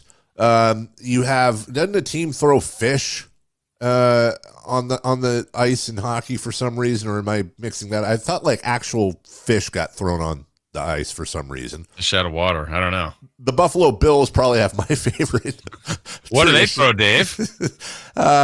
They throw stuff on the field. I think my favorite one is, I think there's a minor league hockey team. Every year they have a teddy bear drive. And then at one point, you see in the video during a break in action, the entire freaking audience throws about 10,000 teddy bears onto the ice. That's a great tradition. Yeah, throwing a box of nothing, and then everyone's like, "Hey, hey, it's nothing." The way it was filmed too, I was expecting it to go in some sort of body of water. Yeah, right. He's like, okay, yeah, that makes sense. Nope. Yeah, that's how it went. Everybody just threw tea from the top of a boat onto the dock. That's not what happened. Also, MC's getting on me for saying field instead of pitch. Let me tell you something I've learned real quick about all that. That's hit or miss. When I first started doing the English soccer thing over there, it's like, you got to say match. You can't say fans. You got to say pitch. I go over there and it's like, oh yeah, we got a big game this weekend, and the field was in poor condition, and they're interchangeable, dude. They're not as hardcore over there. Americans care more about it than you're 100% English. That is exactly right, and I'll admit, I went over. I was like, oh my god, I got to get all the terms right. The one thing they don't like is when you call fans customers. That I did learn, but MLS is trying, I guess. Whatever, MLS is stupid. Anyways, all right. That being said, there's no segue here. Chris Mortensen passed away over the weekend, 72 years old. He had a battle with his health recently, or over the last few years. But it is beyond the personal. We're just going to talk about the sports. We won't pretend to know Chris Mortensen personally, but just as sports fans, his contributions, the Mort Report, which is something we grew up watching. Scott Shapiro, Jason, is an executive with Fox Sports. He used to be one of our executives, and I follow him on Twitter. He had a great anecdote about Mortensen, who was a long time cast member, if you will, weekly appearance on the Mike and Mike show, maybe the most famous sports radio show of all time, with Mike Francesa and or Mike and the Mad Dog. Sorry, no, excuse me, it was Mike and Mike. I'm getting my shows mixed up. I apologize. Mike Golick and Mike Greenberg, and he asked Shapiro and the powers that be that were running that show and that network if he could have his weekly compensation given to the behind the scenes people that put the show together, and was told that, yeah, that's not really how it works. Because of course that's what, God forbid you actually take another man's money he's offering up for people that obviously could use it. And it was almost like a terrible, great story, great about Chris Mortensen, terrible about the behind the scenes, but he offered up his salary to those that work behind the scenes on the Mike and Mike show, of which he was a longtime guest, was told that couldn't happen, and then continued to refuse to take compensation for his appearance. He loved the game. He loved the sport. He loved growing it, and truly was one of those reporters that I don't ever remember, maybe I'm wrong, I don't remember Chris Mortensen controversy. I don't remember Chris Mortensen upsetting a bunch of people unless they just didn't like the news he was reporting. He really was a model journalist, and from all accounts, from everybody that knew him, a model human being. Yeah, that's the thing. Like the rabbit hole I went down last night was look, it's different than people say nice things about people when they pass. Like this completely felt different. I mean, the authentic nature of the tributes that people were talking about, what people went out of their way to talk about him while he lived, and certainly when he passed yesterday, the emotions it drew. And then it just shows you seemingly like you said, Dave, I can't pretend to know him, but the people that did just revered him and respected him and loved him, and sounds like he gave back to the game, gave back to people, was just kind with his time and good with people. So you root for people like that. And his battle, he had a pretty amazing battle with stage 4 cancer that he was able to get through. And then, obviously passing, I still say too young at 72. But then you just think about what his job was. And he was kind of I don't know if he was the first, but one of the first pioneers at this. Now what we see all the time with Woj and Shams and just experts and Schefter in the NFL. Schefter. Schefter learned from him. This is a guy that, Mort Report would break news that was, I would think he probably had about a 99.9% accuracy, but also now players, GMs, agents trusted him with the information, and he was able to give that out in a way that we all could comprehend. He was truly iconic. Yeah, no agendas. And you're right to bring up, the Wojs and the Shams, which is your basketball, along with Chris Haynes now. Mm-hmm. Football, it's Adam Schefter. There's a couple others in there, but Schefter, Mort. Baseball, maybe Ken Rosenthal, Jeff Bisson.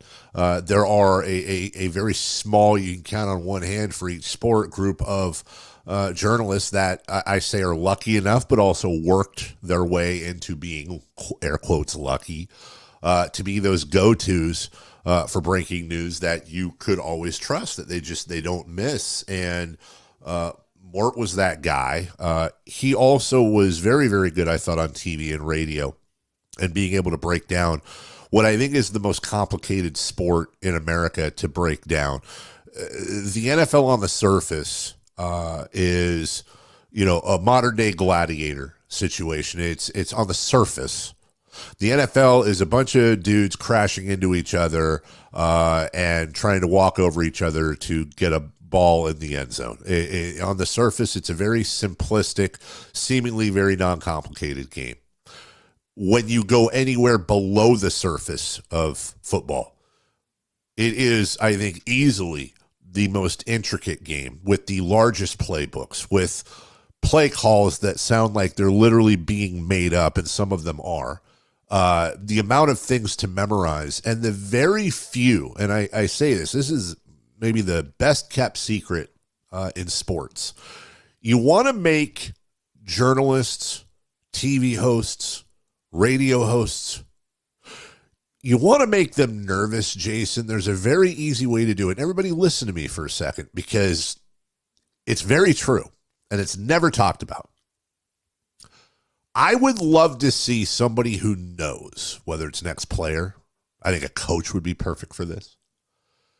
Take your biggest radio and TV personalities nationally, and hell, locally, and in the middle of an interview, ask them to break down basic language. Please describe for me the difference between pistol and shotgun. What's a gun run? What's a 46 bear? What's when you say 2 down linemen? I mean, again, some of these are easy. You go, no, I know that. I'm saying not plays, not Spider 2Y banana. I'm talking about basic coverages and what they mean. 90% at minimum of your top flight non-ex-athlete people that cover football in the media, myself included, I'll raise my hand, have studied and struggle at fully understanding a lot of that. And I'm not going to lie, Jason, probably 70% of the knowledge I do have, not just about terminology, but what coverages are, come from growing up playing Madden and understanding through gameplay what that is. my point is Chris Mortensen understood that. And Chris Mortensen had a way of being able to break that down to the layperson that doesn't want to admit they're a layperson. We are men. We love football. We know everything. Okay, well, what is this? Well, it's a thing. You hear these terms all the time, but people just don't want to admit they don't know. Mortensen had the ability to break that down for people that very few could do, and I always appreciated him for being able to do that. Yeah, and just again, when you get respect like he had, then you have the access to the resources and people coming to him for information. Not that he built that resume. I didn't know he was at the National, Long Live the National, which has really produced some great icons and titans of a lot of the sports industry.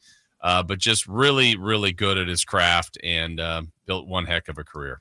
I know we're a bit over here. Also, the other name I was mentioning, and again, he's still with us, but we're losing him from a media standpoint. Peter King is retiring as well.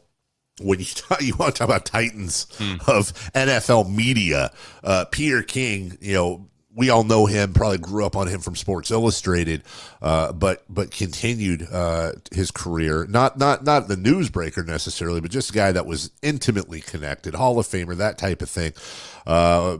It's just when you look back, Jason, I was looking at this graphic the other day, and it was a picture of Chris Mortensen, Stuart Scott, John Clayton, and John Saunders. Oh, wow.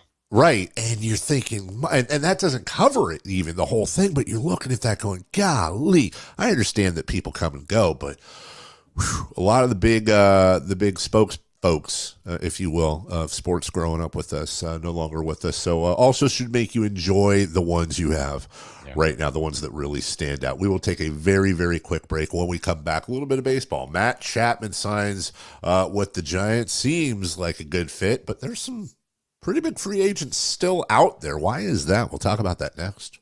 We are men. We love football. We know everything.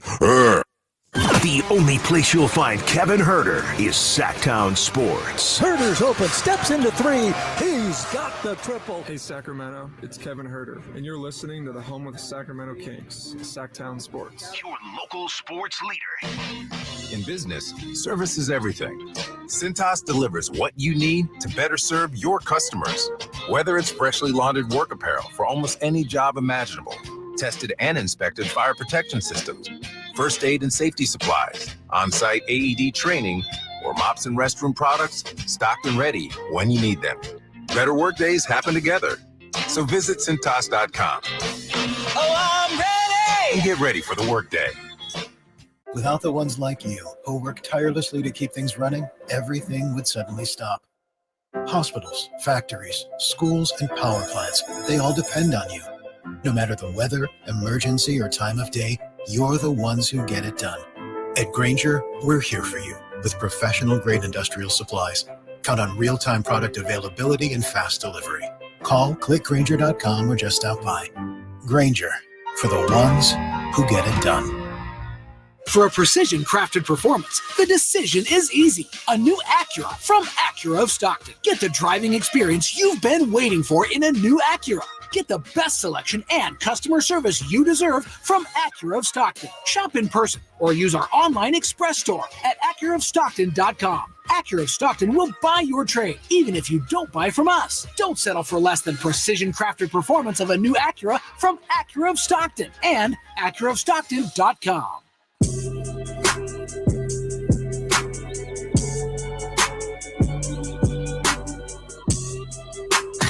Carmichael Dave. He has very good sources, and he just kind of tells it as it is and gets to the point. Jason Ross. He has a lot of pretty smart things to say. He's good at what he does. On Sactown Sports. Welcome back. Carmichael Dave, Jason Ross, Christopher Laud. Was that a Slimer? Yeah, it's just really looked around since my wife's been redoing stuff, but yeah, there's a classic Slimer from Ghostbusters. There's a quick guest appearance in the background. Yeah. Oh, was that the wife closing the door? Yeah. Yeah, the babies are all leaving for school. It's great for the radio. There's a poo ashtray. I don't know what this is. I don't think it's an ashtray. It's a whatever holder. Ashtray. Welcome back.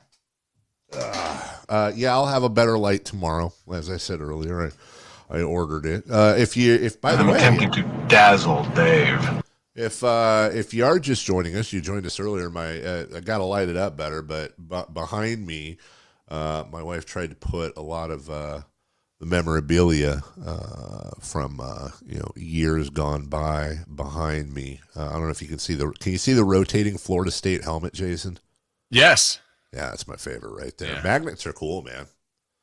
Magnets are cool. Magnets screw with me. You ever see the idea? I'm not a science guy, but it was like it would show a car, and then there'd be like a giant magnet on the bumper of the car, and then there'd be like a crane mounted to the roof of the car, and it had this other magnet coming down, and the whole thought is like, could you set it up to where a magnet powered a car indefinitely? And in theory, like, doesn't that seem like it would work?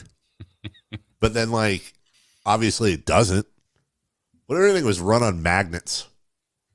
That was absolutely insane. Yeah, right. I don't know where I'm going with that. I don't either. Yeah, Scott Boras is from Elk Grove. He is also the longtime super agent of Major League Baseball. Not the only agent, but certainly the biggest, and I'm pretty sure has made the most money. But he's having an interesting offseason, as at least about a week ago, Cody Bellinger, Blake Snell, Jordan Montgomery, Matt Chapman, and JD Martinez, all arguably the top five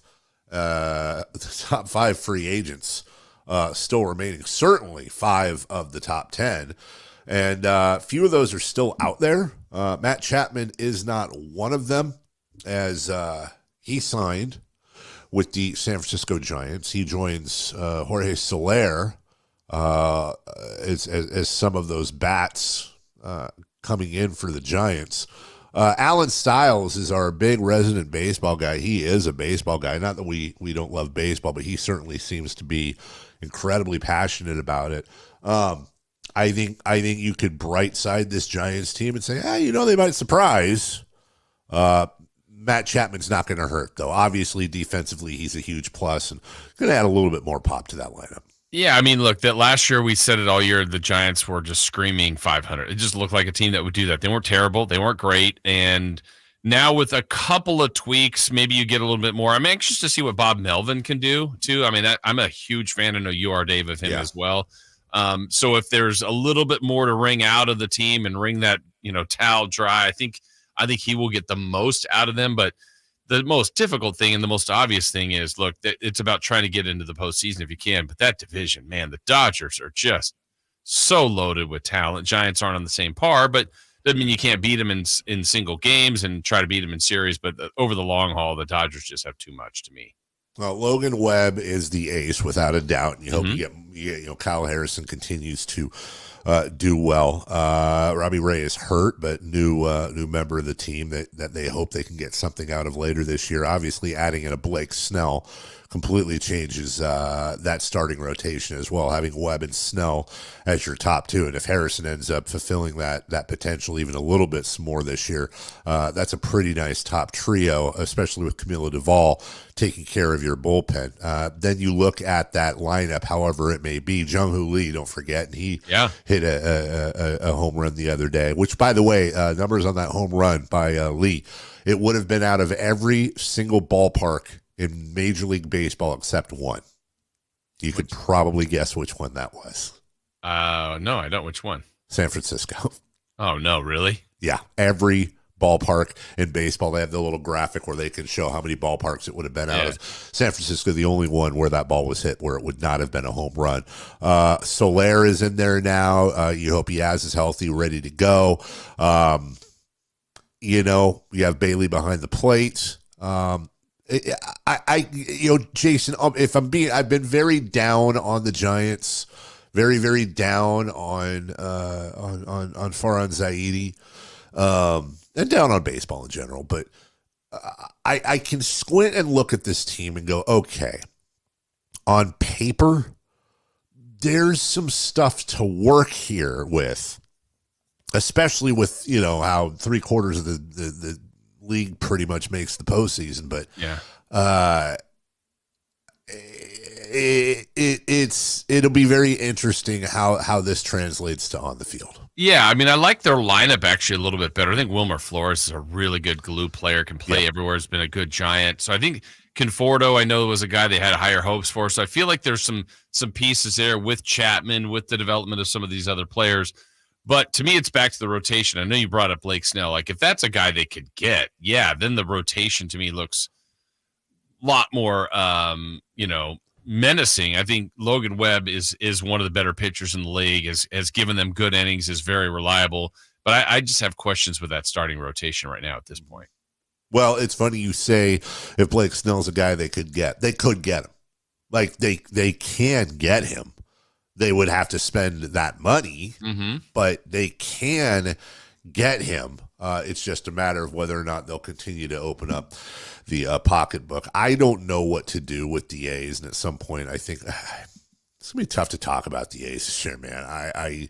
Besides what the obvious, them and their future, right?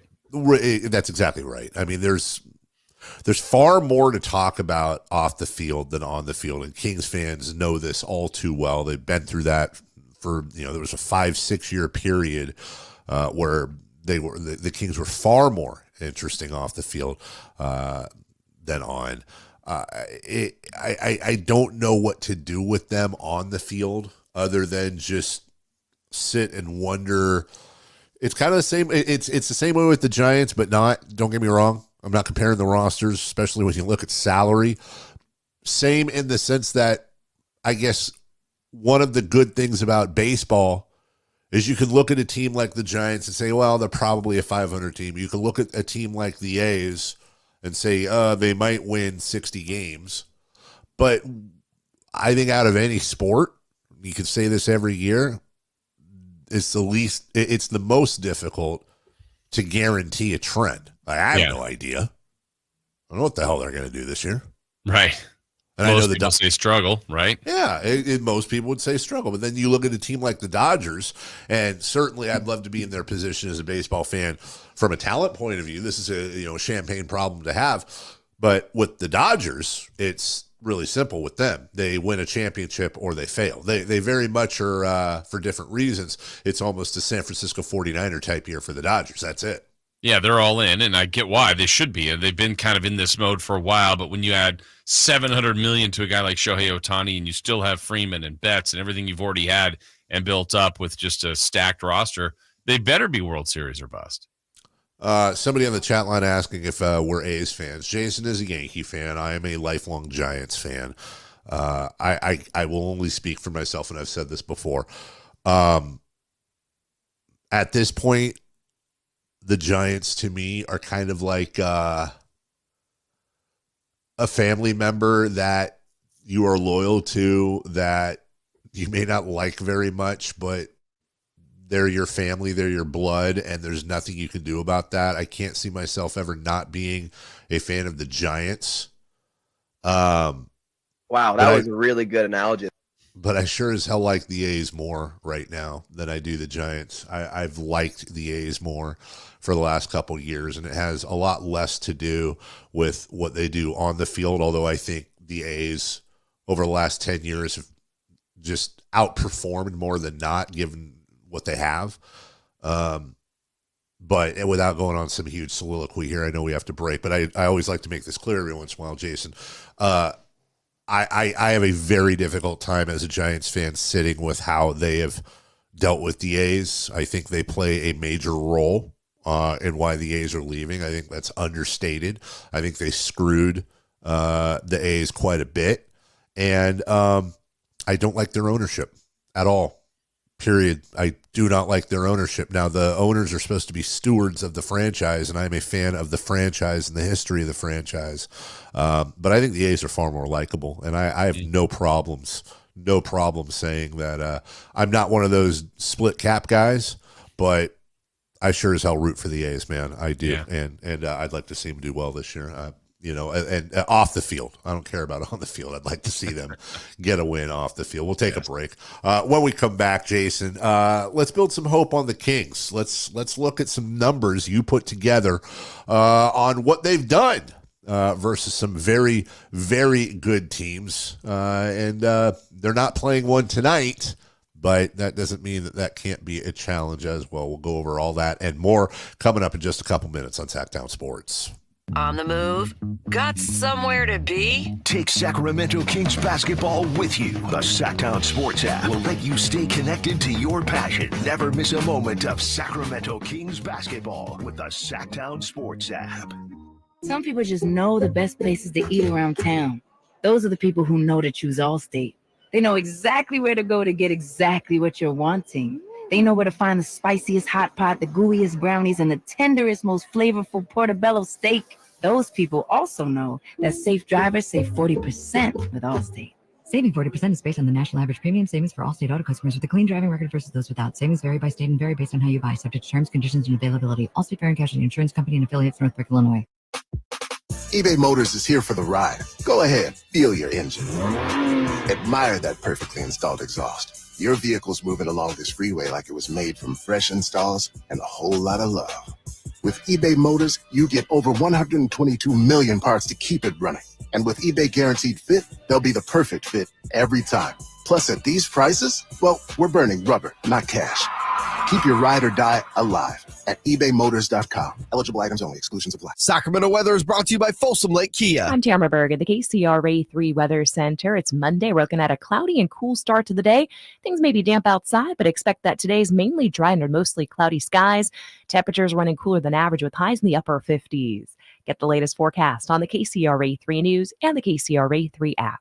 Shop Folsom Lake Kia during their spring event and save big on your favorite models. You can even buy with zero down on approval of credit. Shop your trusted Kia dealership for over 25 years and tell them DC sent you. FolsomLakeKia.com. Hello, Sacramento. I'm Emran Pilati, owner of True Sports Cards and Collectible Store here in Rockland, California, and the host of the True Sports Cards Show that airs right here on Sactown Sports 1140 every Saturday from 10 to 11 a.m., where we discuss the latest trends, hottest products, and deliver exclusive interviews with other industry leaders. And don't forget to visit our shop, True Sports Cards, at 6661 Stanford Ranch Road in Rockland and see what we have for all your sports card and memorabilia needs.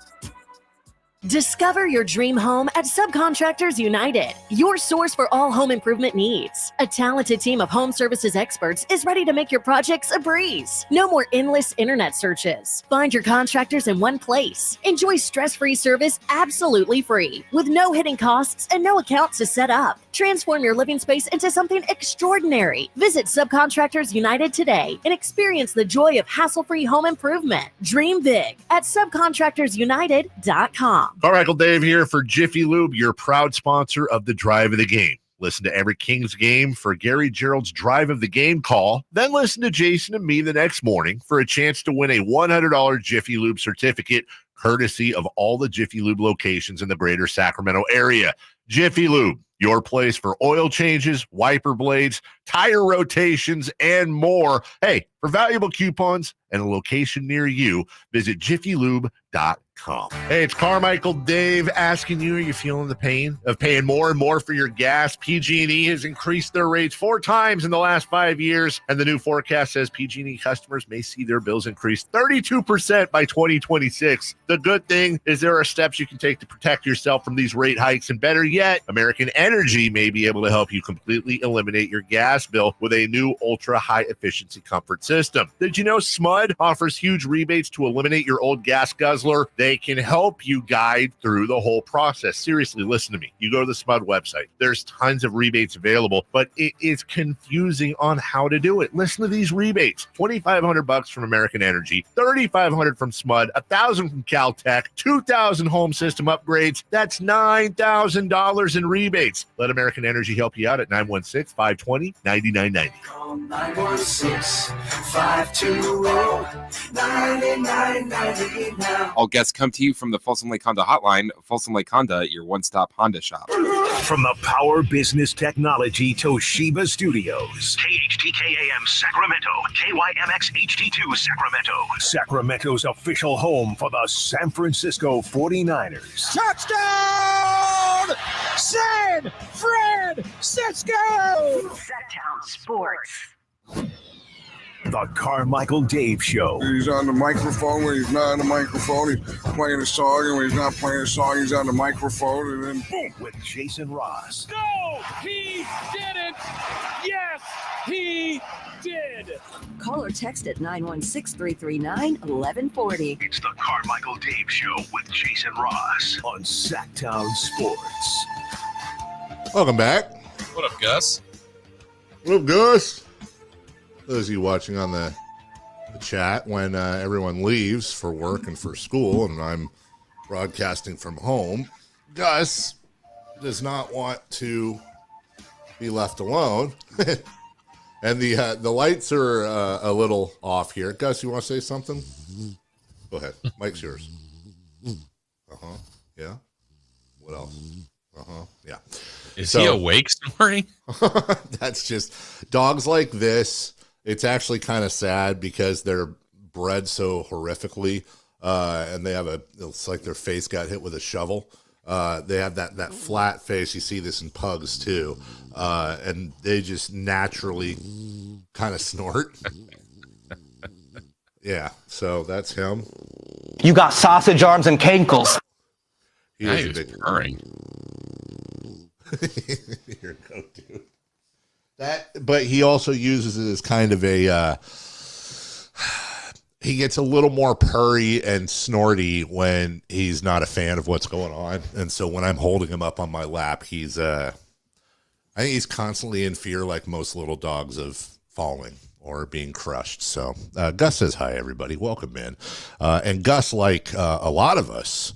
You know what? Distraction time. But once again, I want to shout out. I saw this video the other day. Gus is one of the dog that looks just like Gus. Deuce and Mo's dog. Carlin. I love the videos. I am a dog lover, and obviously, because they look so much alike, I get very verklempt, if you will, over the health issues that Carlin went through. But I saw a video the other day, Jason, of him on the puppy treadmill and moving the back legs and all that. And going through yeah, exactly. Going through a little dog therapy, and hopefully big fingers crossed there. Hopefully all is well there and continues to improve. So we're going to – the Kings have played very Jekyll and Hyde basketball at times this year. So for the next couple segments, we're going to play a little Jekyll and Hyde ourselves. And the Jekyll in this segment is reasons, Jason, to have hope for what the Sacramento Kings have been doing. And you've put together some pretty cool numbers on what they've done this year on the positive side versus some very, very big competition. Yeah, I mean, so if you're looking at this, like, again, as a half full and optimistic side, the win on Friday was a great win. They played in Minnesota without De'Aaron Fox. It's twice they now beaten Minnesota. They're 2-1 against the T-Wolves, and they've won that season series as they're done with matchups with them. They're 2-1 with OKC, now the 1 seed. They still have 1 to play to decide whether or not they can win that season series. They're 3-1 against Denver. I feel like there's a little bit of an asterisk to that. They've never played Denver fully healthy with the exception of the 1 loss. Hey, whatever. They're 3-1. That's right, but they won that season series, and 1-2 against the Clippers, still with 1 to play. So only a losing record against one team. I mean, that's 8-5 against the top 4 in the West. That overtime win the other day was 4-0 in overtime in close games, decided by 5 points or less, which is a lot what you get late in the year or certainly in the playoffs. They're 11-6. So not only that, Dave, the other thing I was thinking about are basically they have the same record as last year, which we've been saying for a long time. But if we all acknowledge that this year is different, the one thing I was looking at last year at this time, I think there were 4 teams 4 games above 500 or better, and the Kings were the 3 seed at that time. Well, I mean, 4 games above 500 is 10th, and that's the Lakers.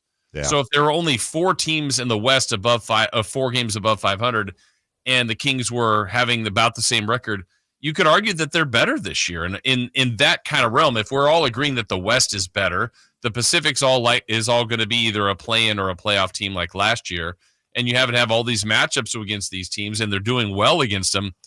It's a really weird year. I know we've all felt that, but if you kind of go inside some of those numbers, then maybe they are doing better than last year. I think you can look at that. I think when you look at what they've done versus those teams, and especially being able to show that they can win in anyone's house, especially in the West. And I think the other part, based on something we talked about earlier, Jason, is the fact it is amazing to me that they are 4-0 in overtime, and they are 11-6 in games decided by 5 or less, and they are by a large margin the worst free throw shooting team in the NBA. When you really think about that and how much free throws factor in to situations like that, which, by the way, now I'm thinking about this, Jason, am I wrong here? I never want to doubt your numbers. Would they be 4-1 in overtime? Didn't they lose to the Bucks in OT in Milwaukee? Let me double check that. Am I remembering that correctly? Because I want to say, didn't Malik Monk miss those 4 free throws in OT in Milwaukee? I could be totally wrong. Maybe it was late in the game, but for some reason that's clicking with me. Yeah, because now that you say that, I feel like it. I thought I'd heard 4-0, but I want to double check. Yeah. Either way, 4-0, 4-1. That's still tremendous. You're right. Yeah, they did lose in overtime in Milwaukee. Gotcha. So you look at that, and they've really only been burned once by shooting those bad free throws. They've been able to overcome it. And let's be honest, let's have a little bit of negatory honesty, if that's even a term, about Minnesota and that win. That could have bit them. You could argue that should have bit them. I don't want to take any credit away from the Kings' win Friday against Minnesota, Jason, but you watched every minute like I did. Mm-hmm. I'm not going to say Minnesota handed them the game, but boy, Minnesota didn't do themselves any favors late in that game either. They did no favors for themselves. I thought some of their play calling was a little questionable. Maybe not as questionable as the Malik Monk play call at the end of regulation, which was really just throw it to him. That was their offense in the fourth, and it worked, but it was basically give it to Malik and clear out and let Malik do his thing. I didn't like that at the end of regulation, but they won, and they find ways to win, and they play up to competition. And I think the biggest underline we can give to this whole segment is this. Based on those numbers, they are proving in a large sample size this year that they sure as hell play up to the competition with a relative amount of success. And when you're in the playoffs, there is no down competition.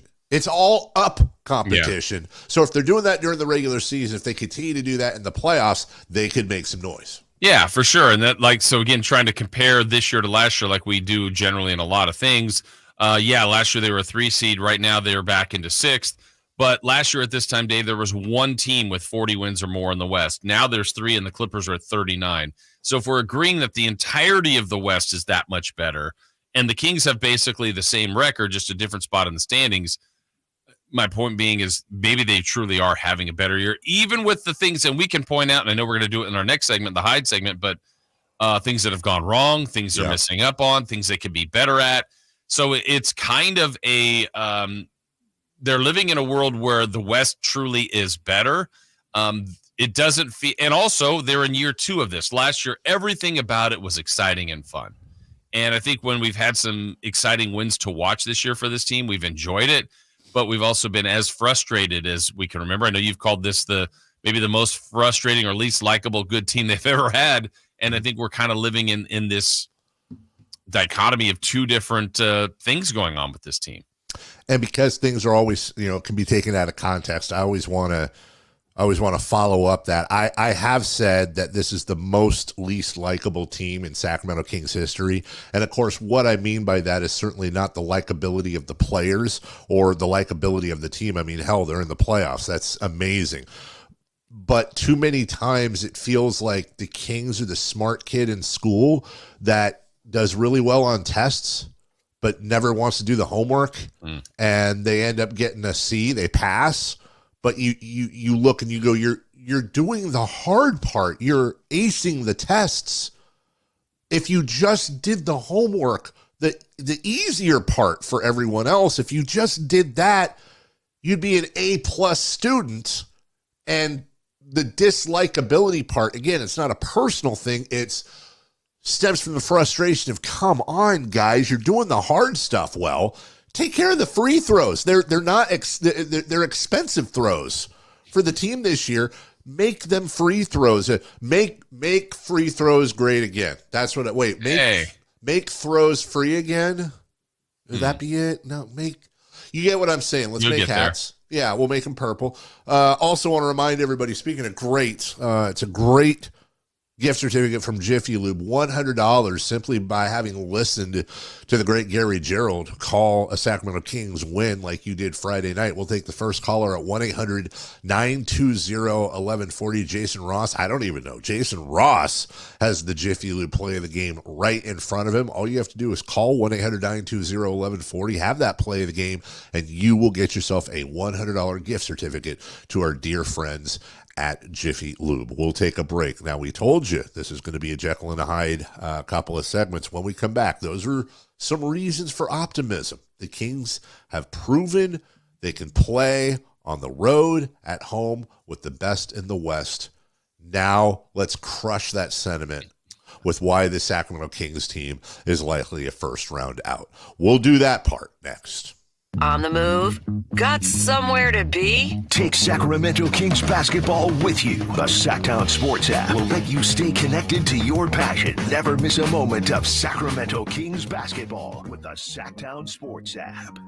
Hi, I'm Henry Winkler. My eyes are very important to me. My eyes connect me with everything I love. I loved my late father-in-law dearly. He always lit up a room, but his vision dimmed with age. He had age-related macular degeneration, or AMD. And since partnering with Apellis, I've learned there's an advanced form of dry AMD called geographic atrophy, or GA. His struggle with vision loss made me want to help others know about GA's warning signs. For some, colors appear dull or washed out. For others, hazy or blurred vision make it hard to see details, like fine print on price tags. Many have trouble seeing in the dark, making driving at night difficult. GA gets worse over time and cannot be reversed. If you think you have GA, don't wait. Treatments are available. Ask a retina specialist about FDA-approved treatments for GA and go to gawon'twait.com.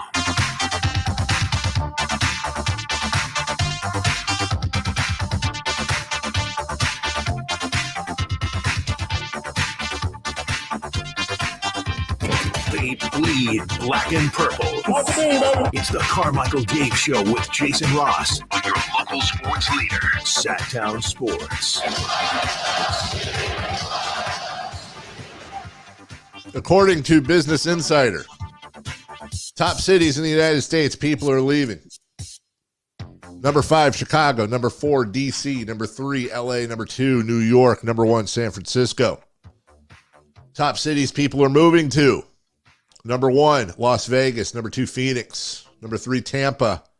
Number 4, Orlando. Number 5, Sacramento, California. And I'm just here to say this, Jason. People, if you're thinking of moving to Sacramento, please don't. It's terrible here. You wouldn't like it. Yeah, it's filled with all these people leaving San Francisco. Yeah.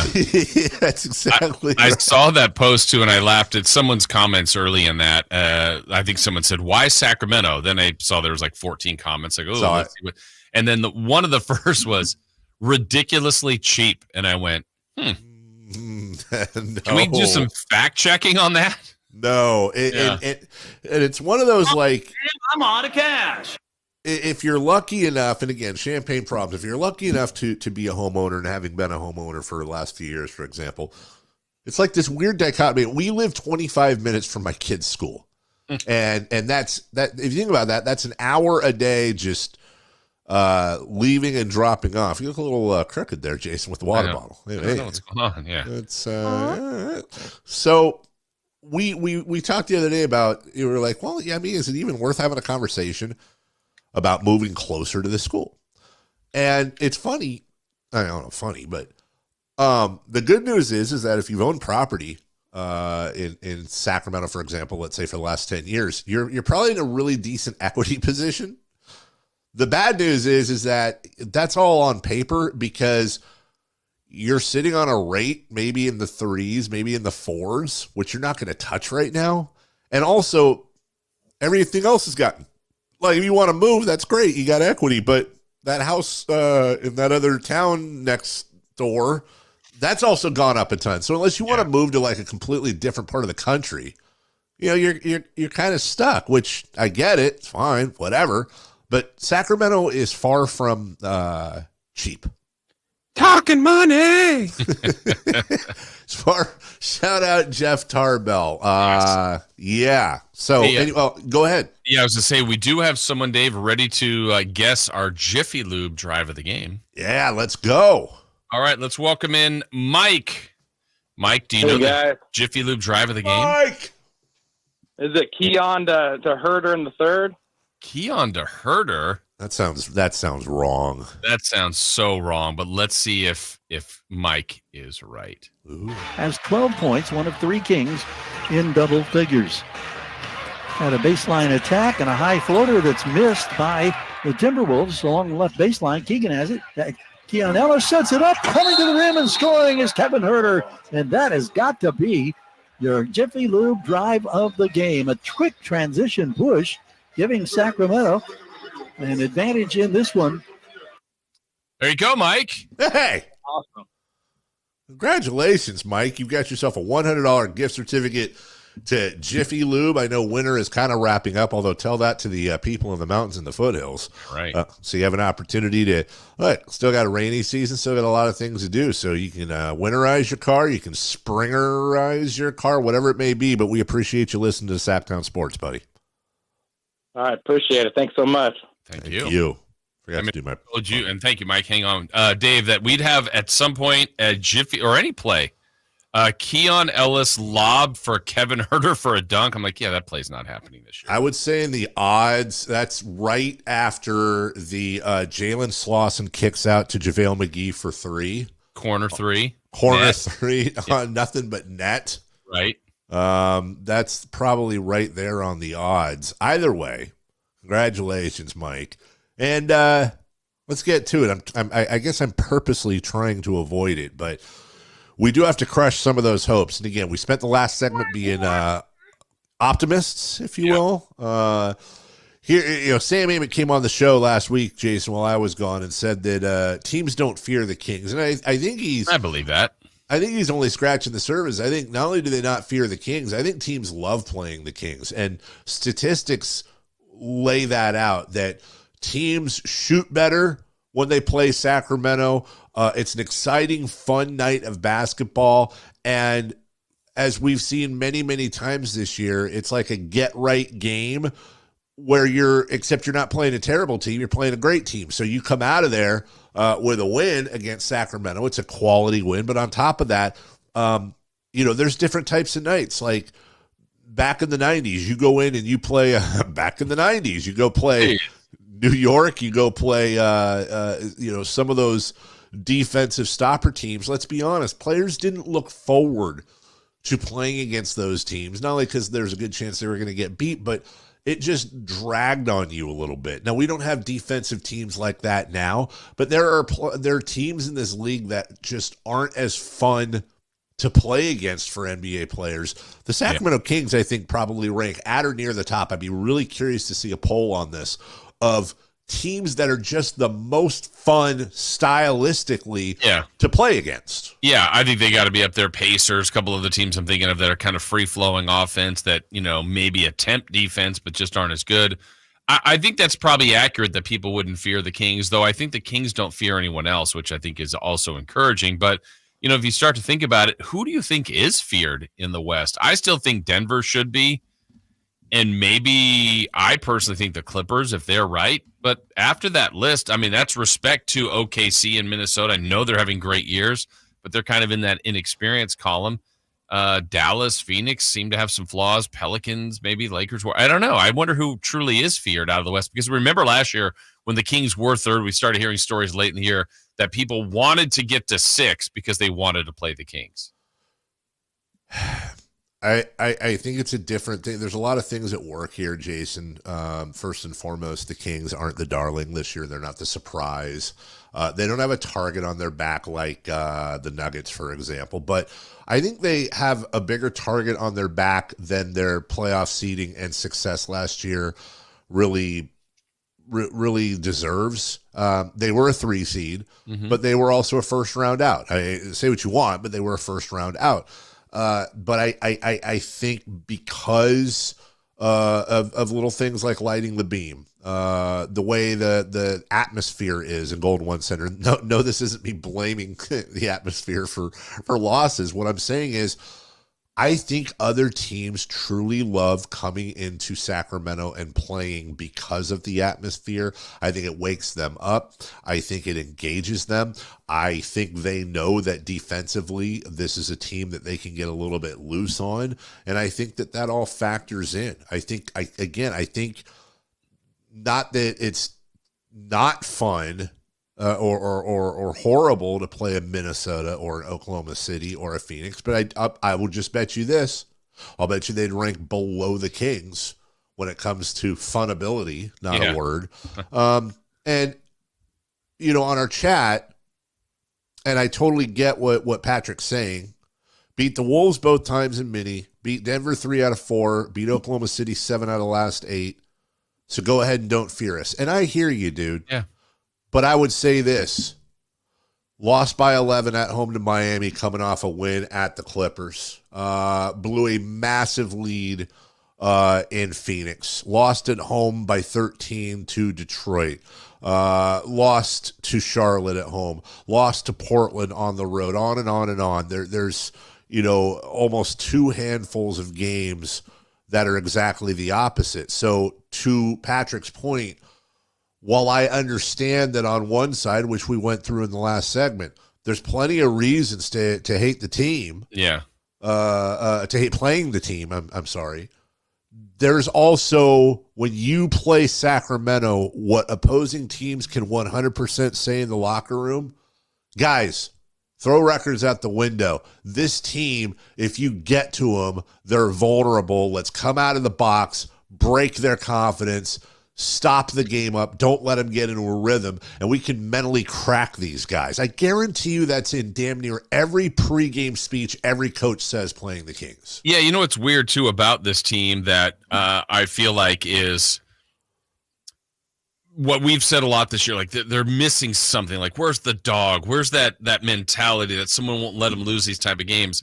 But then I think, there's a pretty decent resume of high-quality wins. Winning in Minnesota without Fox is pretty impressive. Yes. So they show you some of the tendencies, but I think the irony of where they made it to this weekend with some help is now they're in 6th. And that would avoid the play-in. I think that's always important. But, again, the playoffs don't start today. But if they did, Dave, they would open up in Denver, and I don't like that at all for Sacramento, even though they beat them 3 of 4. I don't like that call at all, Jason. Yes. Whereas, if they were 7th or 8th, that's the play-in. But, again, today they would get, if they got through it, Minnesota or OKC. And I like that path personally better than a first round with Denver. I will say this. I think you've brought us to the Monday show question of the day. Are you ready? Mm-hmm. I'm going to try this on. Well, let me back up. Let me get the phrasing right. Okay. More impressive, Jason. The run of Kings top flight level victories this year, as pointed out in the last segment, or more depressive, the terrible losses to terrible teams combined with blown leads that they've had this year. I really do wonder, now that we talk about it and now that we put these 2 segments together, I don't know if I'm more scared and depressed because of these inexplainable losses they've had this year, or I'm more impressed with the fact that at least in the Western Conference, they've literally beaten everybody above them on the road. Yeah. I don't know which one's more telling to me. Yeah, and I guess, the bad losses to bad teams, whether that's, we know the list, Portland, Detroit, Charlotte, so on and so forth, I guess in one scheme of things won't matter come postseason because you're not playing those teams, but it also shows you a little bit of who they are. And does that show up against a better team? And then all of a sudden you play game 2 of a series against whoever, and you're like, wait, they lost by 30? What happened? Then maybe that's the equivalent of when you played a bad team and just weren't ready to go. I don't know. I'm going to lean positively, I guess, and I'm really more impressed with what they've done because that shows you what ability they have, and that's where we're trying to see this team get to, but it doesn't mean they've got this all figured out. We don't have time to get into it right now, maybe tomorrow, but talking about what do the Kings need? What if that's a problem, what do they need? And I think just to preview tomorrow, I can start with they need a wing, 100%. They need to add a wing. And when you look at the market out there for wings, I think without a doubt the best opportunity is over at my friends at Fire Wings, where they have 21 delicious flavors to choose from. Oh, you thought I was talking basketball. I'm sorry. I think everybody needs wings. And the great thing about Fire Wings, they're locally owned, they're locally operated. I've met the guys. They're great guys. And although Fire Wings expanded as far away, I think it's Houston, it's a locally owned, locally operated place. This isn't a national chain. This is a Sacramento chain where everybody's moving to, 5th in the country. Peanut butter wing, hey, they've won awards from it. Try it. Louisiana rub Thai chili. And, of course, my favorite, the breaded Malaysian curry and many more. It's a perfect fast casual eating establishment for the entire family. And also, a lot of basketball coming up, both in pro and college. Great place to watch a ball game. Tell me what's better than enjoying the best wings in town while watching your favorite teams play? The only thing I can think is enjoying the best wings in town while watching your favorite teams play, not choke to worse teams than they are. But that's a whole different topic we just went over. Go to firewings.com, find the location nearest you. Tell Carmichael Dave sent you. Fire Wings. Just wing it. Quick break here. When we come back, we switch to football, the American version. And the 49ers have made some moves. We'll talk about those moves next. Subscribe to Sactown Sports on YouTube and watch the Carmichael Dave Show with Jason Ross, Stiles and Watkins, and the Drive Guys. Live Monday through Friday from 6 to 6. Plus view archive shows and exclusive content. Subscribe at youtube.com/Sactown Sports. Sacramento weather is brought to you by Bonnie. I'm Tamara Berg at the KCRA 3 Weather Center. It's Monday. We're looking at a cloudy and cool start to the day. Things may be damp outside, but expect that today's mainly dry under mostly cloudy skies. Temperatures running cooler than average with highs in the upper 50s. Get the latest forecast on the KCRA 3 News and the KCRA 3 app. When it's chilly cold at night, don't just add another blanket. Add a new furnace system instead. Now for as low as $5,999 with 0% interest and no payments for 18 months. Bonnie.com. Some restrictions apply. License 696-355. Hagen Oaks is introducing the hot new Callaway Paradigm AI Smoke line of drivers, fairways, hybrids, and iron sets that are sweeter from every spot. AI Smoke is designed with thousands of real player data and a revolutionary new AI Smart Face for sweet spots across the entire face. Ask about the full line of Callaway Paradigm AI Smoke woods and irons and find your sweet spot at the Hagen Oaks Golf Super Shop, the #1 choice for golfers everywhere. Fulton Avenue at the Cap City Freeway or online at hagenoaks.com. Hello, saver. Whether you're saving for that trip to the tropics or saving for an emergency, now is the time to take advantage of Wells Fargo's savings options. Wells Fargo offers savings accounts that can help you save towards your goals. So, what are you saving for? Visit a Wells Fargo branch or wellsfargo.com/save to open a savings account today. Wells Fargo Bank, N.A., member FDIC. Welcome to the President's Day sale, happening now at Northern California's #1 Honda dealer, Stockton Honda. Celebrate with us and get huge savings on our giant selection. Whether you're shopping new or pre-owned, Stockton Honda has the selection and savings. Plus, get top dollar for your trade. Anytime, anywhere, it's all here. StocktonHonda.com. #1 claims based based on 2023 total new and Honda certified pre-owned vehicle car sales from American Honda Motor Company. Sold on report. All guests come to you from the Folsom Lake Honda Hotline. Folsom Lake Honda, your one-stop Honda shop. The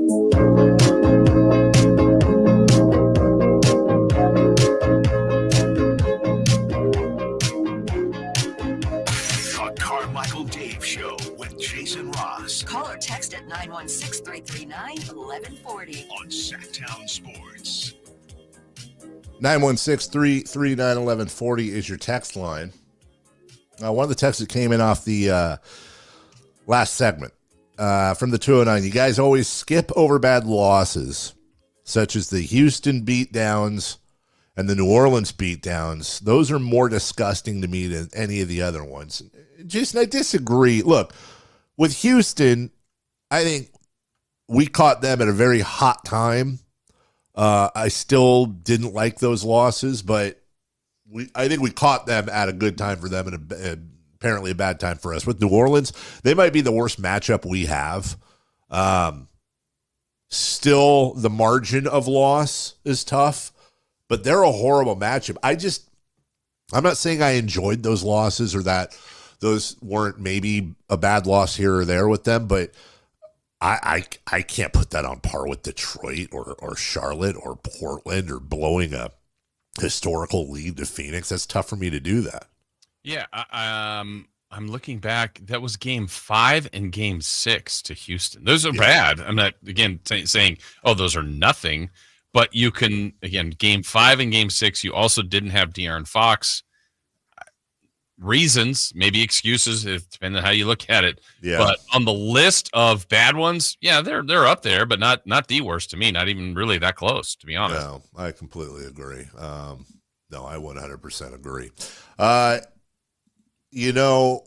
Say what you want about Kyle Shanahan and John Lynch, but they have shown that they have absolutely no issues putting their professional proverbial junk in the guillotine. And letting it fly. They have made big moves, like adding Christian McCaffrey. They have made big moves like trading up for Trey Lance at the number 3 slot. They have made big moves like cutting their losses and trading Trey Lance for not pretty much of anything and elevating Mr. Irrelevant to the starting lineup and wrapping their future around him.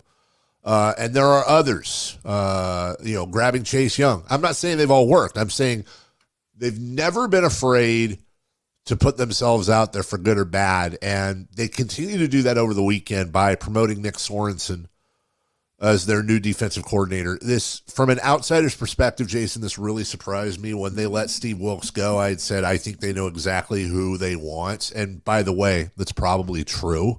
And you have to go through a bit of a mandated interview process, of course, before you decide on somebody. Maybe it was Sorensen all along. But if you're going to fire Steve Wilkes, who held the Chiefs to whatever it was, 19 points regulation, who had a top 2, top 3 scoring defense, I thought it was the right move to let him go. But you're now giving it to Nick Sorensen, who is not the name some of these other guys are. You better know something that we don't. You better know how the team reacts to him as opposed to others. Because if this thing fails, it's going to be a lot of crap thrown those guys' way. Yeah, I mean, I think when you look, I've read a couple different things about this, about the Niners' approach, at least to this hiring or these hirings, because if it's true about Brandon Staley as well, former Chargers coach, kind of the combo package here. Sorensen is already internally, so they know him, the defensive players know him. I think they like a lot of what they do and have defensively. They just want to get more out of it, and maybe it just didn't quite connect with Wilkes in this defense. I mean, it wasn't like it was awful, but it wasn't to the level that it was at times under Saleh and DeMeco Ryan. So now you have someone internally that knows those guys, that's seen the past success. And then some of the things you read that Kyle Shanahan really liked, even the way the Chargers had defended guys like Patrick Mahomes in the past and some of the defensive schemes that the Chargers ran against them. So if that's all true and you bring in Staley as another mind, someone new to the team, but really Sorensen would be the one that's guiding the defense. And if Staley has that assistant head coach role and, overseeing some other positions on defense, it kind of makes some sense. Again, the team's not broken. You want to fine tune. You want to see what the missing element is. They're a play here or there from being Super Bowl champs. And they might have even won the Super Bowl and still did this move. It just seemed like maybe there wasn't quite the connection that Shanahan and Wilks wanted. We saw what was that game, Dave? The Minnesota game earlier this year when they lost. Yep. Kyle was very publicly saying, I didn't like the blitz call going into half, and they gave up a score. I mean, that's not normal to call out a coordinator like that publicly. It can be done. It has been done, but that was done, and then it just seemed like it didn't quite all jive as smoothly as it should, and for whatever reason. So it felt like this move might have happened regardless of if they won the whole thing or not. If you're wondering who Nick Sorensen is, he's a former safety, had just under a 10-year career in the NFL for 4 different teams. In 2013, 3 years after his last snap for the Browns in the NFL, he was an analyst for WKYC Channel 3 in Cleveland on the station's Browns Tonight postgame show. He then went to Seattle, where he was the assistant special teams coach for 2-3 years under Pete Carroll. San Francisco hired him in 2022 as a defensive assistant. He was promoted to defensive pass game specialist and nickels coach last year, and now defensive coordinator. So to say that he has experienced sort of a meteoric rise with San Francisco and now is a 45-year-old defensive coordinator with the team, I think is an absolute understatement. And you have to wonder, look, maybe the dude is a wizard at this stuff. Maybe Nick Sorensen is going to be a longtime NFL head coach that we're looking at in a few years, and this was an absolute no-brainer. But you also have to wonder, especially after the experience with Steve Wilks that you so outlined and what Kyle Shanahan said, I think as a Niners fan, you have to wonder, is Nick Sorensen really just Kyle's guy that Kyle has complete control over and is going to do what Kyle wants him to do, and Shanahan doesn't have to worry about any blowback or any sort of individuality there because Sorensen obviously doesn't have the cachet that a guy like Steve Wilks does. Yeah, and so in the end, the overall decision-making behind this and everything the Niners are doing is still, they're in this championship window for whatever that means to anybody. I'm like, this is about completing the last step, and hopefully for the Niners' sake, Sorensen / Staley and whoever else they add on and draft and free agency are the missing pieces because they were just so close this year to doing it. Brandon Staley, by the way, 41 years old. You'll remember him as the head coach of the Chargers for the last couple of years, was the defensive coordinator for the Rams in 2020. That's what launched him into the Chargers job. Staley was an interesting head coach. I will tell you this much. A lot of times with him, his big, I would say, Achilles heel from a lot of Charger fans' point of views is he took some pretty unnecessary chances and made some pretty questionable decisions at times that probably cost them games or certainly didn't put them in a great spot to win those games. However, the word on Staley as a defensive coordinator and as a defensive mind has never really been in question. And we've talked many times about this before. It's the Norm Chow, Norv Turner corollary where there might just be a situation. Sometimes guys get their first shot at being a coach and they need to go back to coordinate for a little bit before they're ready. And there are just some guys as well that are better coordinators than head coaches. Yeah, it does happen. That's been the case. And now Kyle Shanahan, who's been good at both, is trying to prove he can get that last piece for him because I consider him one of the game's great coaches, head coaches. I know there's some pushback on that sometimes for him for whatever reason, but I think he's been awesome. Now he needs that last piece, and he's hoping these guys help him get there. We're going to preview the Kings and Bulls coming up at the top of the hour. We've also got Crosstalk with Styles and Watkins with celebrity birthdays coming up. It is good to be back after a week of sickness, which had a week of vacation before that. So really, other than last Monday, my first shot back in a couple of weeks. It really is good to be with all of you. Missed this, missed you, missed the interaction. And we travel right along as we head towards hour number 3. But first, 2 questions. Who's hot? Who's not? And we also got to recap the Kings T-Wolves 3 in the key. And we got to bust one out for Kings Bulls tonight. So busy segment next, right here on your home of the Sacramento Kings, Sactown Sports. The only place you'll find Malik Monk is Sactown Sports. Oh my, what an athletic move that time by Malik Monk. Hey Sacramento, it's Malik Monk and you're listening to the home of the Sacramento Kings, Sactown Sports. Your local sports leader. Ever since we got Xfinity, we have Wi-Fi all over the house, even in my hiding spots. Ha! Found ya. How? That's wall-to-wall Wi-Fi from Xfinity. Now through March 21st, get started with 200 megabit internet for $25 a month for 2 years with no annual contract and get Wi-Fi equipment included. Go to Xfinity.com, call 1-800-XFINITY or visit a store today. Requires paperless bill and auto-pay stored bank account. Restrictions apply. Taxes and fees extra. After promo, regular rates apply to internet service and Wi-Fi equipment. Actual speeds vary. Power Business Technology is proud to be 100% independent, locally owned, and managed Toshiba copier dealer. Local ownership cuts out the red tape, allowing ourselves to never be too busy to personally answer the call when our clients need us. Recognized for excellence in service execution, training, and customer service, we're proud to be named a 2022 Toshiba ProMasters Elite Dealer. Contact us today for all of your business printing needs at 844-POWER-BZ. That's 844-769-3729, or visit us at powercopiers.com. Guys, did you know your testosterone affects everything in your system, including how you feel and perform every day? Right now, Revive Men's Health Sacramento will check your testosterone for free. Knowing your T levels is the first step in understanding if you have low T. Your testosterone level impacts your energy, libido, sleep, weight, hair loss, mood, and even ED.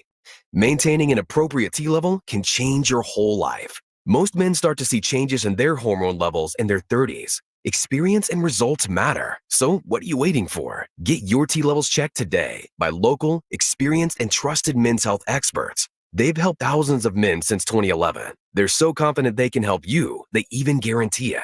Call Revive today and schedule your free testosterone test, free exam, and free consultation. Call Revive Men's Health at 916-277-8599. That's 916-277-8599. Or visit ReviveMen'sHealth.com.